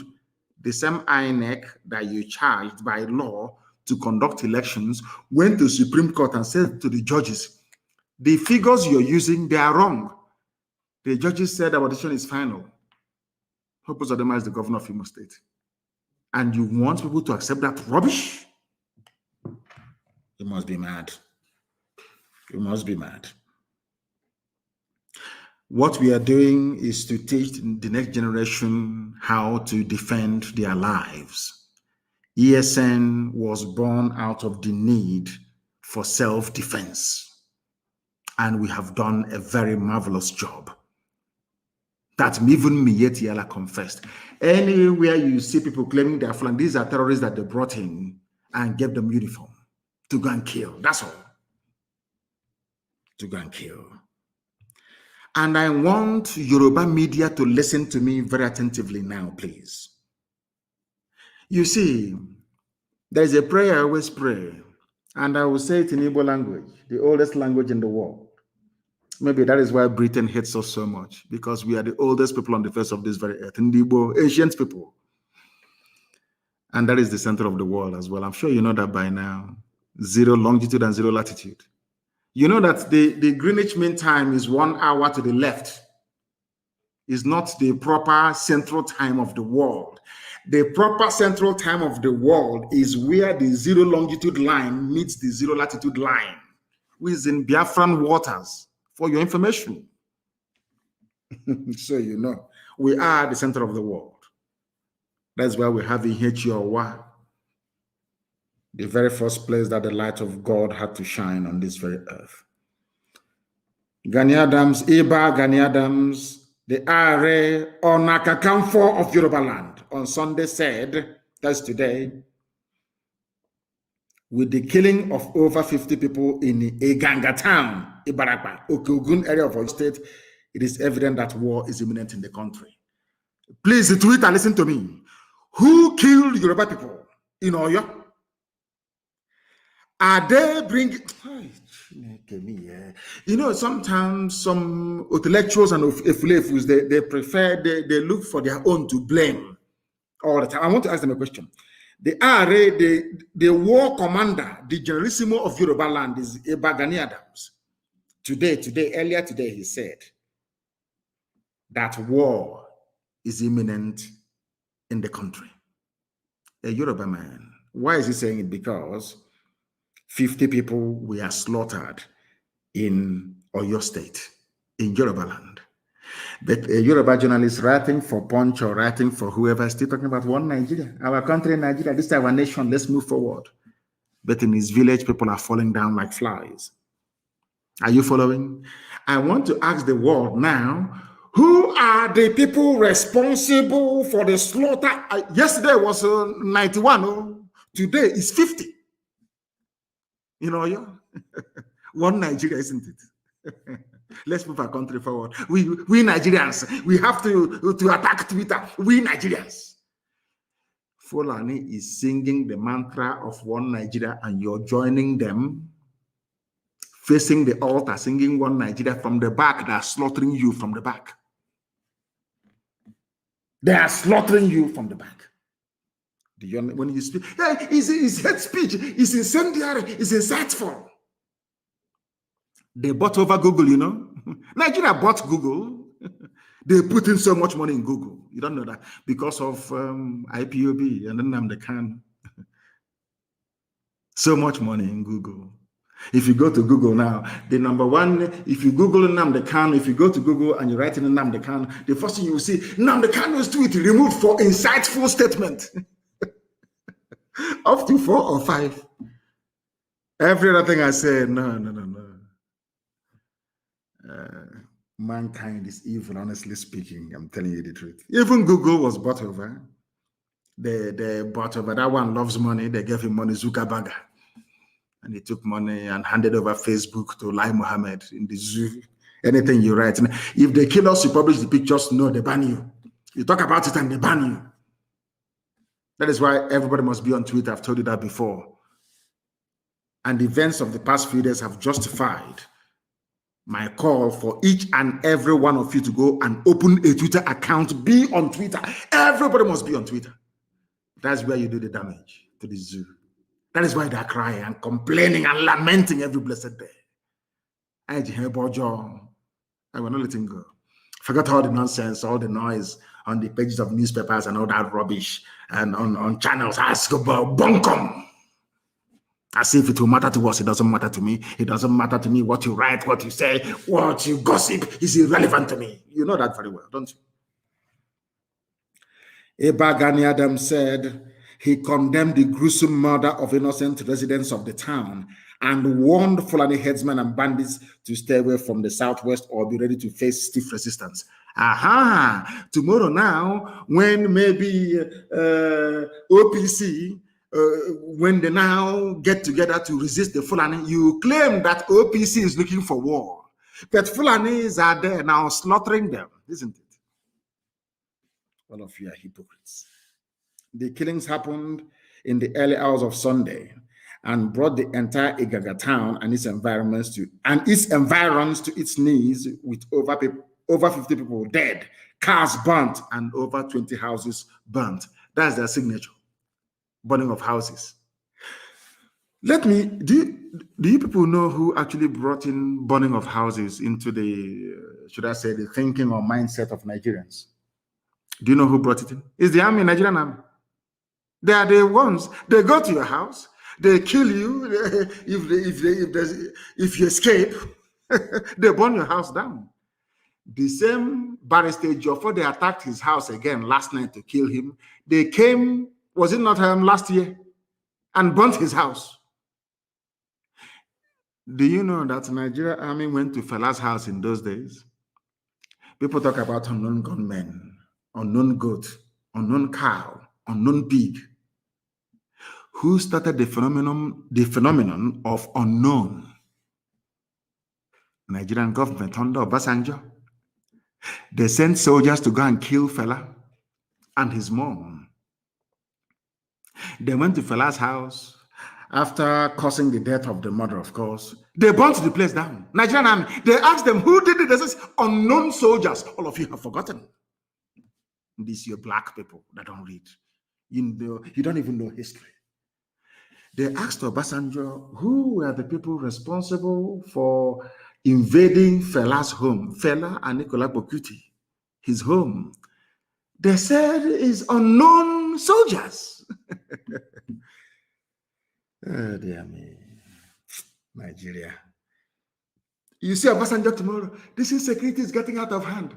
Obasanjo, did you not start insecurity by sending soldiers to go to Fela's house? What crime did Fela commit? He was singing and expressing his natural, his God-given right to speak his mind. Obasanjo, you today talking rubbish, insecurity, and we need the bitterness in the land. Why did you send soldiers to go and kill Fela and the mom? When they failed, they burnt the place down. Nigerian army, yes. It was Nigerian army that started this very, the concept of burning down people's houses. Nigerian army, yes. Nigerian army, yes. The army of Nigeria. Our boys, as some of you will foolishly claim now and again. They killed Yoruba people 50 yesterday. The same way they went to Benue State and killed Igbo people the other day.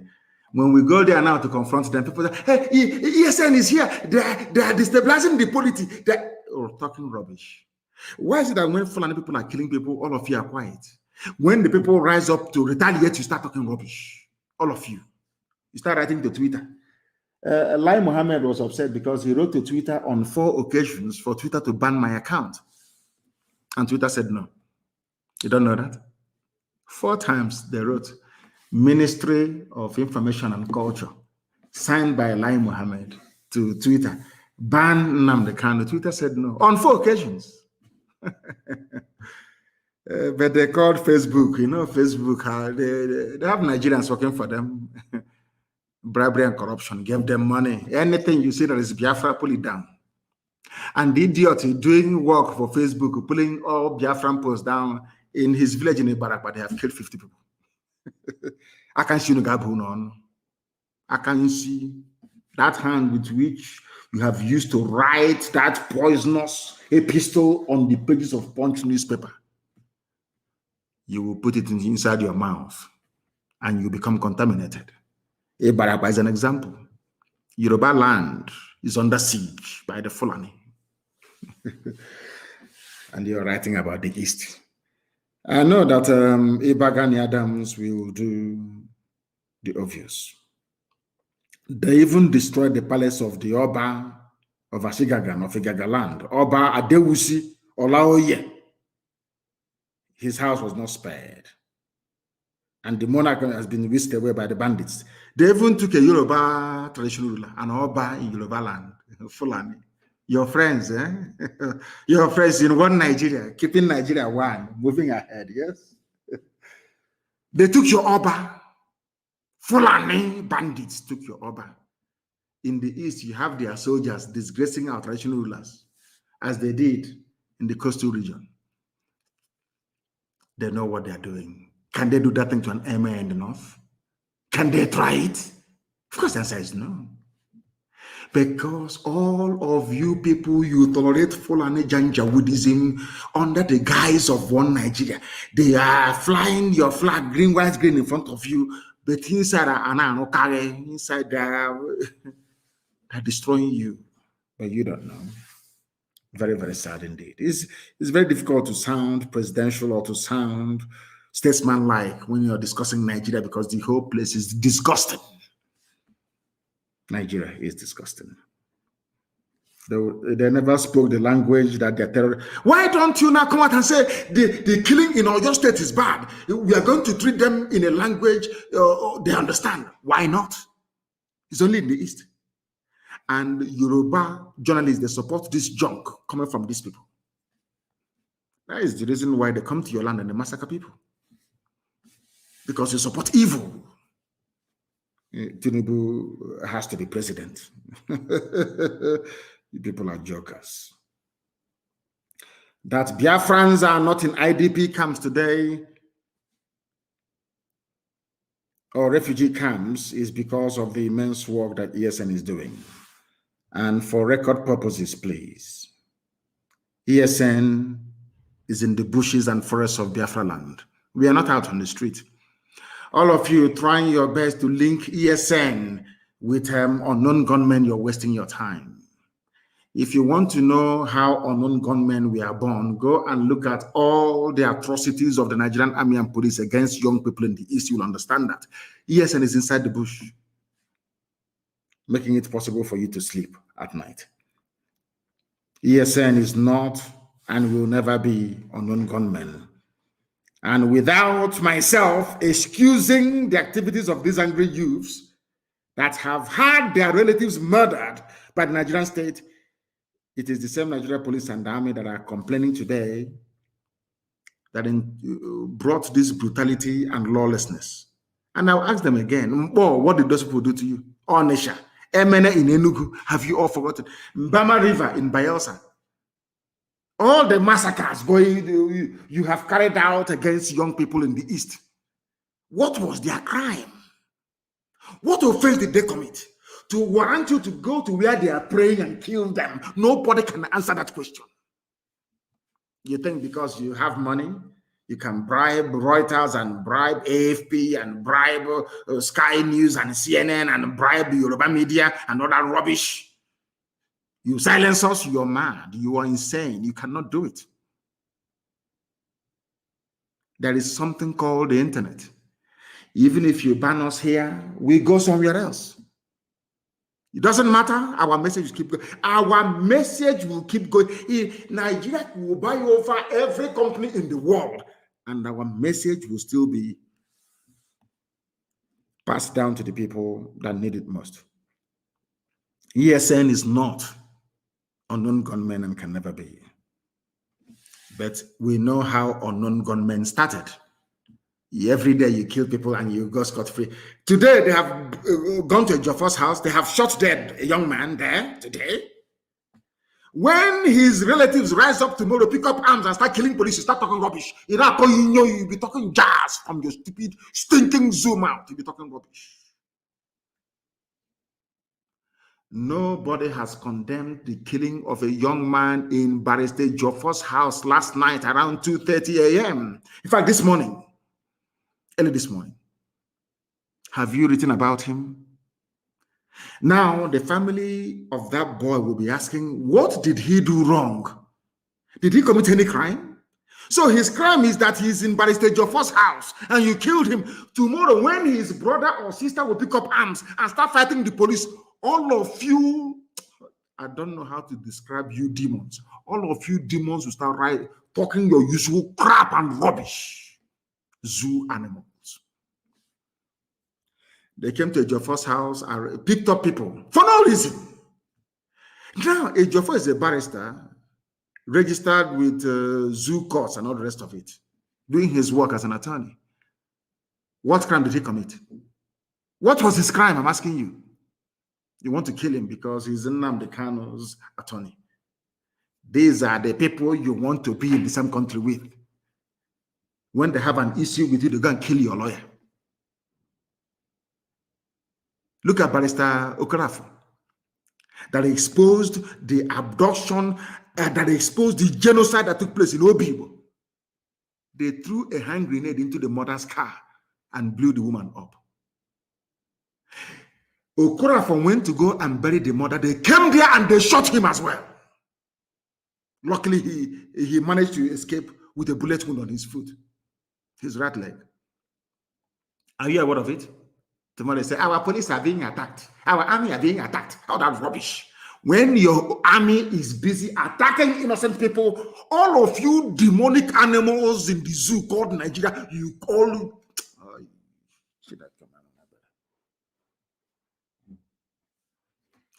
Next time you see Obasanjo, please ask him who brought unknown into the killings in Nigeria. He will tell you he did. Unknown soldiers going to Fela's house. Who bombed Fela's house? Is it Calcutta Republic or whatever it's called? Unknown soldiers under Obasanjo. That's Nigeria for you. They started the insecurity. Fulani, this very regime of nepotism, this regime of backwardness, this feudal regime of mediocrity, they are the ones that started insecurity in Nigeria. Wicked souls. Wicked souls. Every time they deny. Let me tell you something about, Ahmed Gulag that was killed. Anyway, I'm not going to go into it because there's a man in the vehicle. He is an Ogoni man. An Ogoni man was with Ahmed Gulag in his vehicle. They don't do research, but we do. The Ahmed Gulag, the reason why they're killing everybody in the East. He was with another man riding in the vehicle. Where is that man? And I want him to speak publicly and tell the whole world what he told the police about the identity of the killers of Ahmed Gulag. There was a man riding, I don't want to mention your name. If you don't make a public statement within 2 days, I will mention your name. This man witnessed the assassination of Ahmed Gulag firsthand. And the man said to the police, he told the IG of police the assassins were not Igbo. I want somebody to ask the police commissioner of Imo State to also ask the IG of police of Nigeria, did they get a first-hand account of what happened from a man that was riding in the same vehicle with Ahmed Gulak? Yes or no? It's a simple question. You know, zoo journalists, they are very lazy.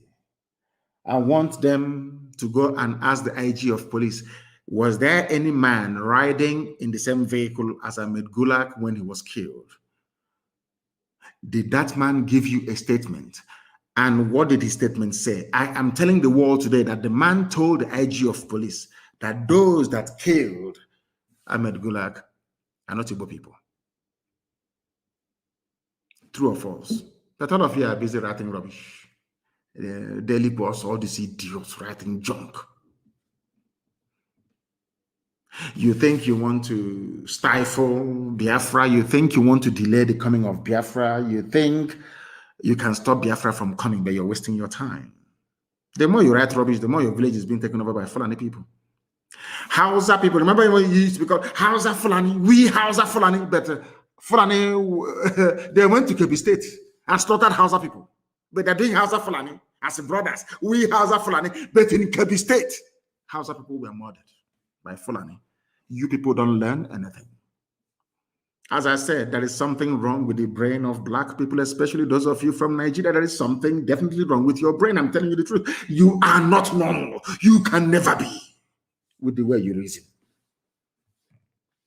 I don't want to mention names, but that man, you must come forward to tell the world what is going on and to tell you how clever the Fulani think they are.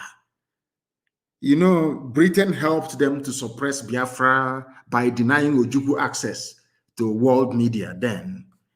Because they're secessionists. You know, the Oyibo are very clever people, no? They're very clever, I'm telling you the truth. There are people in California, in America, called Cal Exit. They want California to break away from the USA. They're not being called secessionists. They block Quebecois in French Canada. Nobody's calling them secessionists because they're white. But a white man came to my land and formed a country for me without my consent. And I'm saying to the Oyibo man, Beture, this thing you formed here is not with my consent. I want to leave it. He's saying I'm a secessionist. I should be killed. He is a secessionist. Kill him. Beture said I should be killed because I challenged him and I said, this thing you created here is not a country for me. I can't go to Europe to create a country for you, white man. Why must you come to Africa to create a country for me? And give me a very useless name, Nigeria. It doesn't make any sense. In fact, it's a racial slur word. He's telling me you are a secessionist. But Scotland wants to be free from England, and very soon Wales will join. Why is it that Scottish people are not called secessionists and the armies of Britain there slaughtering Scottish people? Why not? And then I realized they are white. That's the way it is. No wonder people put on bleaching cream. Sometimes when you look at black people, you know the way we reason is a bit strange. You can buy one unku cream and add bleach to it and be rubbing it on your body to be white. Because I don't blame them, to be honest with you. I just don't blame them. The way we reason is quite astonishing. Nobody can ask them, Punch newspaper that hardened the Yoruba or Fulani Janjaweed paper can never ask anybody, how come Nicola Sturgeon is not a secessionist? She's not being called a separatist. Why not? After all, IPOB is a peaceful movement. All we asked for was for a referendum, the same thing that Nicola Sturgeon is asking for. But Nicola Sturgeon, a white woman, is I don't know, a Scottish nationalist. But Nnamdi Kanu is not a Biafran nationalist, but a secessionist, because I was created by a white man. And who are you, black nigger, to say no to what a white man created? Who are you? That's the stage we are in right now. I like Michael Jackson now. I love his music. He was the greatest entertainer in the history of man, the best dancer ever. When Michael Jackson was bleaching his cream and straightening his nose, I didn't blame him. I never did. How can I blame him? With what is black, Monsieur G? How can you stay in a country where people claim they are learned, that they went to school? They brought in somebody who did Sharia, Kotma, Alekali in a local Sharia court, and made him the Chief Justice of the Federation. And all of you are there. If I have a knife, I'll cut off. If it's possible, I'll just cut off my own skin completely. Cut it off. Black people, they make me sick because of the way we reason. We do not reason like human beings. I'm telling you the truth. And that is why I am upset. I am as upset as I am. Do you know that the same Punch newspaper, Punch, and I've been mentioning their name, you will hear what will happen to them. Punch newspaper. Go and ask her. If I lay a curse on you, you're finished. Do you know that Punch newspaper published what a terrorist, the fourth most deadliest terrorist group in the world, said?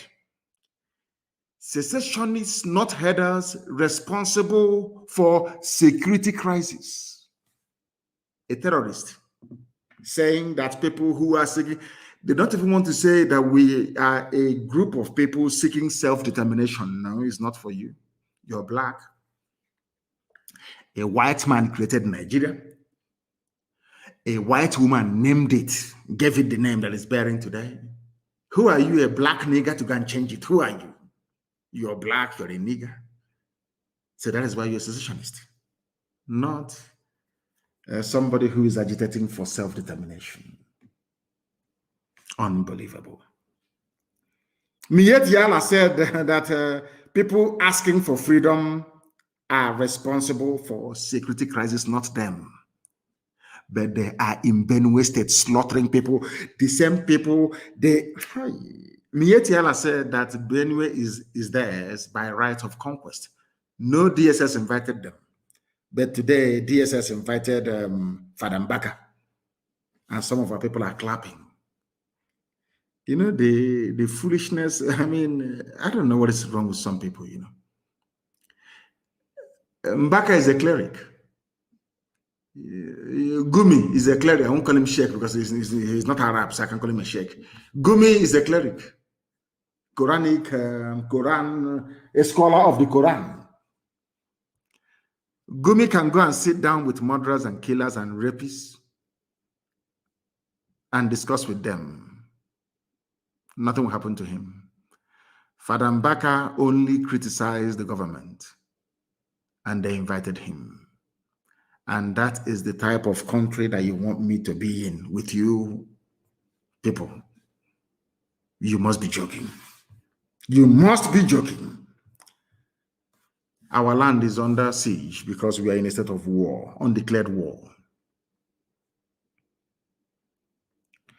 And in the coming days and weeks, a state of emergency will be declared in our land because, and I want our people to understand this very, very clearly. I want them to understand this very, very clearly, that a meeting is being held. A meeting is being held or will be held in Owerri or in Enugu in the next few days, on Tuesday.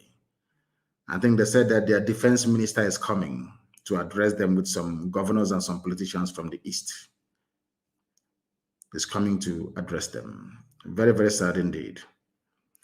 And under this very climate, they have declared a state of emergency already because they are killing people. They went to a Jofor's house last night. They are killing people. And it is very, very sad indeed. They're extremely sad that they are killing people in our land. And the so-called powers that be, those they claim we are leaders, are encouraging them to keep killing. Look at the words of George Obiozo. My goodness. Some people are not even fit to be fathers, talk less of being elders. I'm telling you the truth. Very, very shameful. Very, very shameful indeed. Very, very shameful. I have a very important announcement to make this evening. And if you like, you listen. If you like, don't listen. That is your business. But I must make the announcement anyway. And it is for our young men and women across Biafra land, because right now we are in a state of war in Biafra land. This evening we heard that a Hercules C-130 Air Force plane landed at Samambako International Airport, and they brought in more murderers and killers, more terrorists from the Sahel to come into our land to kill us wearing police and army uniform. Any policeman you see on the streets, any soldier you see on the street is a terrorist. And you must approach them the way you would approach any terrorist group in the world. The Nigerian Army and Nigeria Police in the East, they are essentially a terrorist organization, only that they are wearing official state-sanctioned uniform. Now, listen to me carefully. If you are in Anambra State especially, I am advising every young man, woman, boy, or girl to leave Anambra State or to go into the bush. I'm warning you. I warned you during NSAS regarding Obibo. Some of you didn't listen, and today you are in the grave. I'm warning people in Anambra, in the coming days, within the next 48 hours, very heavy rain is going to fall across the entire East. If you're a young person, prepare right now to either go to the bush to join your fellow men or to leave Anambra State completely, because what these people do is that they set up their roadblocks or their checkpoints. Any young person they see, they kill. They abduct you and they kill you. Bend the road, no more road, no more they're doing the same thing. Every checkpoint, they stop every vehicle. If you're a young man or a young girl with a tattoo on your body, you are dead. And your organs will be hacked off and sold to the British and to Indians. You'll be dead. If you have a tattoo right now on your body anywhere in the East, you might as well start wearing a suit or dressing up like a priest. Because if they see a tattoo on your body, they will kill you. That's what they've been doing. Some of you are also aware of the dead bodies in the mortuaries all across our land. You're aware of it, don't you? Those are the dead bodies of young men and women across our land. In the coming days, the terrorist army of the zoo and their police will intensify the second phase of their ongoing genocide in Biafra land. Abductions, summary executions, kidnappings, and rape by these Fulani terrorists are on the rise, and do not say I did not warn you. If you're in Anambra, you must leave as a young man or as a woman. Go to a neighboring state if you have to. Things are about to happen in Anambra State. Don't say I did not warn you. All able-bodied men must enter the bush. No more sleeping at night. Some of you are still sleeping in your homes. And I want young men in every village to form a defense force in that very village. Any vehicle in the middle of the night coming to that very village, you disable it. There are many ways to do it. And I will tell you, but not live here on air, to be communicated off air. That is what we must do, because our land is under siege and we must defend it.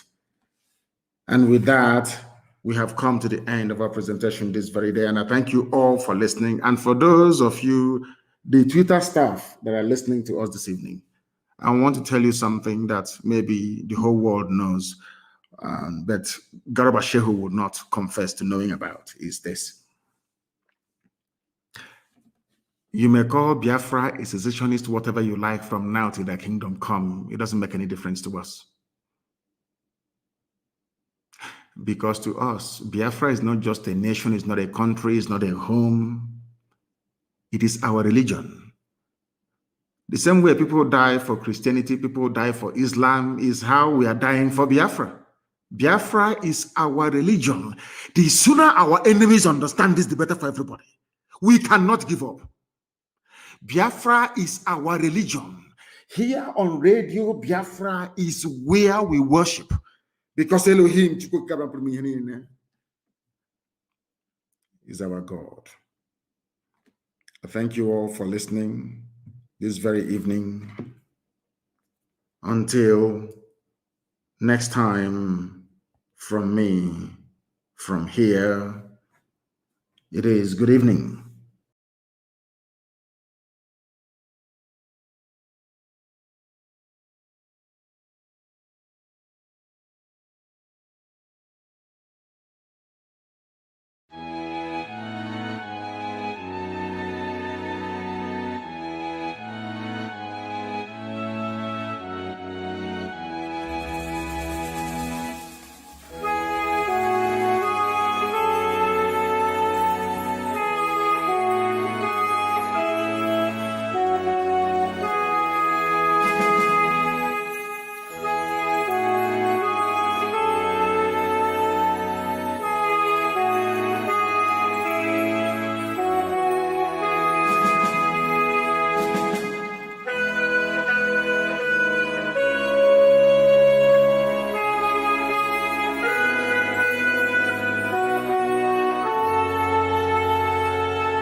Biafran's Got Talent exclusive.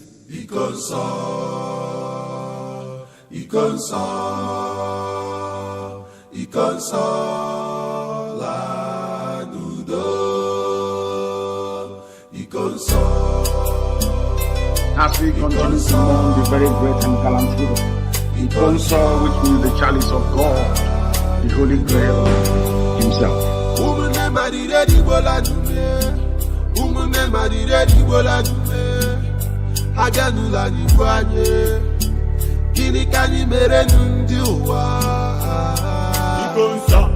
Biafran warrior, Ikonso, freedom fighter man, Ikonso is our hero, Ikonso in a resting at the paradise. You fought like a soldier, and you died like a soldier.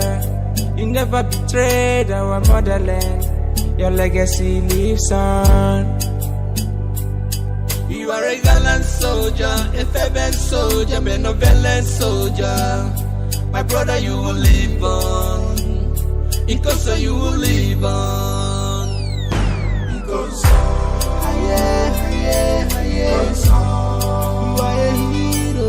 Ikonso, Okike Bahadiko, never needed Ikonso, Ikonso. be avenged. Because it is appointed unto man to die only but once. It is the way you die that matters. It is the way you exit the stage that matters. The sudden death is unbearable. I feel the pain from my innermost heart. You just had to say goodbye, my hero. Ebani no nechebe kasino do guanana. You left us, but you live on. Ono no bogo, ante kwala Biafra. Njinji chireji, ala juroyi. Iya inuruta, ESN commander. Umunne rarayanye, konsamwala. You are innocent.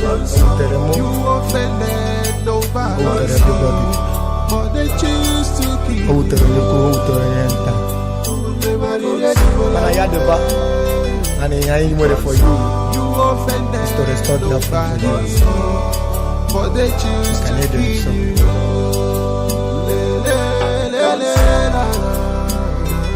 We revenge them. We revenge them. There will be no mercy. There will be no mercy. I'm telling you that we will not. Let that heaven fall. That we will all perish. If that is the will and the wish of the Most High in the evening. Because your death will be remembered.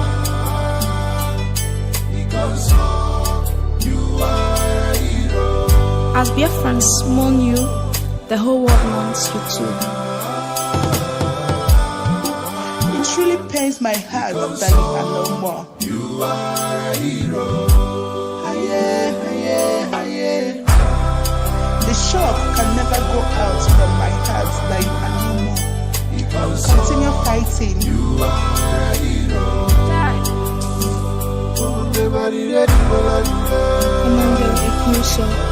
Your sacrifices will never be forgotten.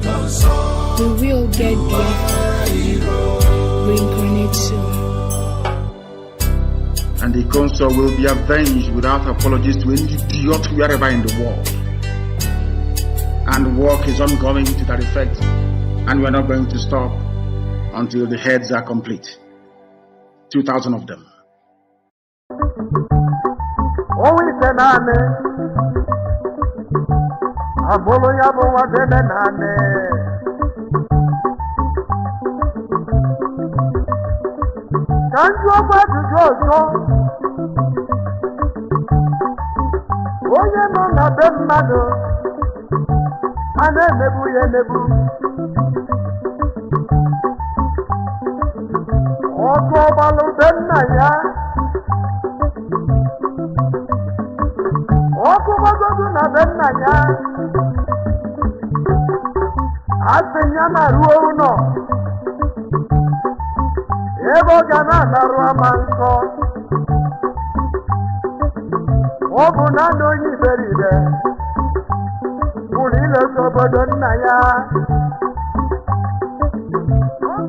Indigenous people of Biafra,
Biafra chukwu du anyị.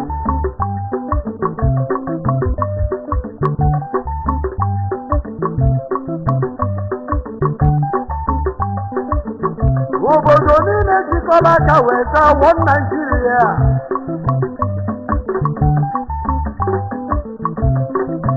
Fadi ekele otu o kwesịrị. Ebi na-akọ wee tụọ ụmụ ya.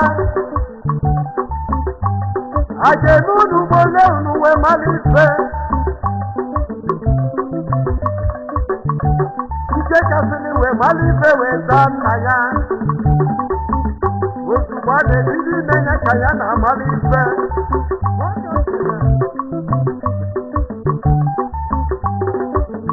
Indigenous people of Biafra. Onye na-echekwadoro n'ụra cheta, anyị achawago. Ọtọbelo.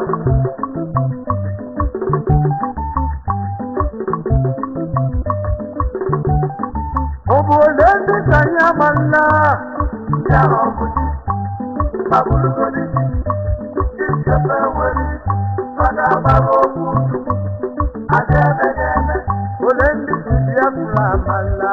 Ya ọ bụ di, babụlugodi, ichefe nwere, mana agbara okwu, aga eme ga-eme.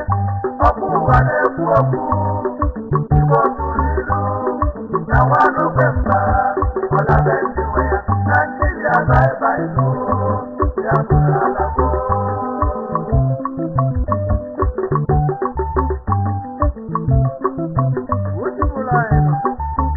Onye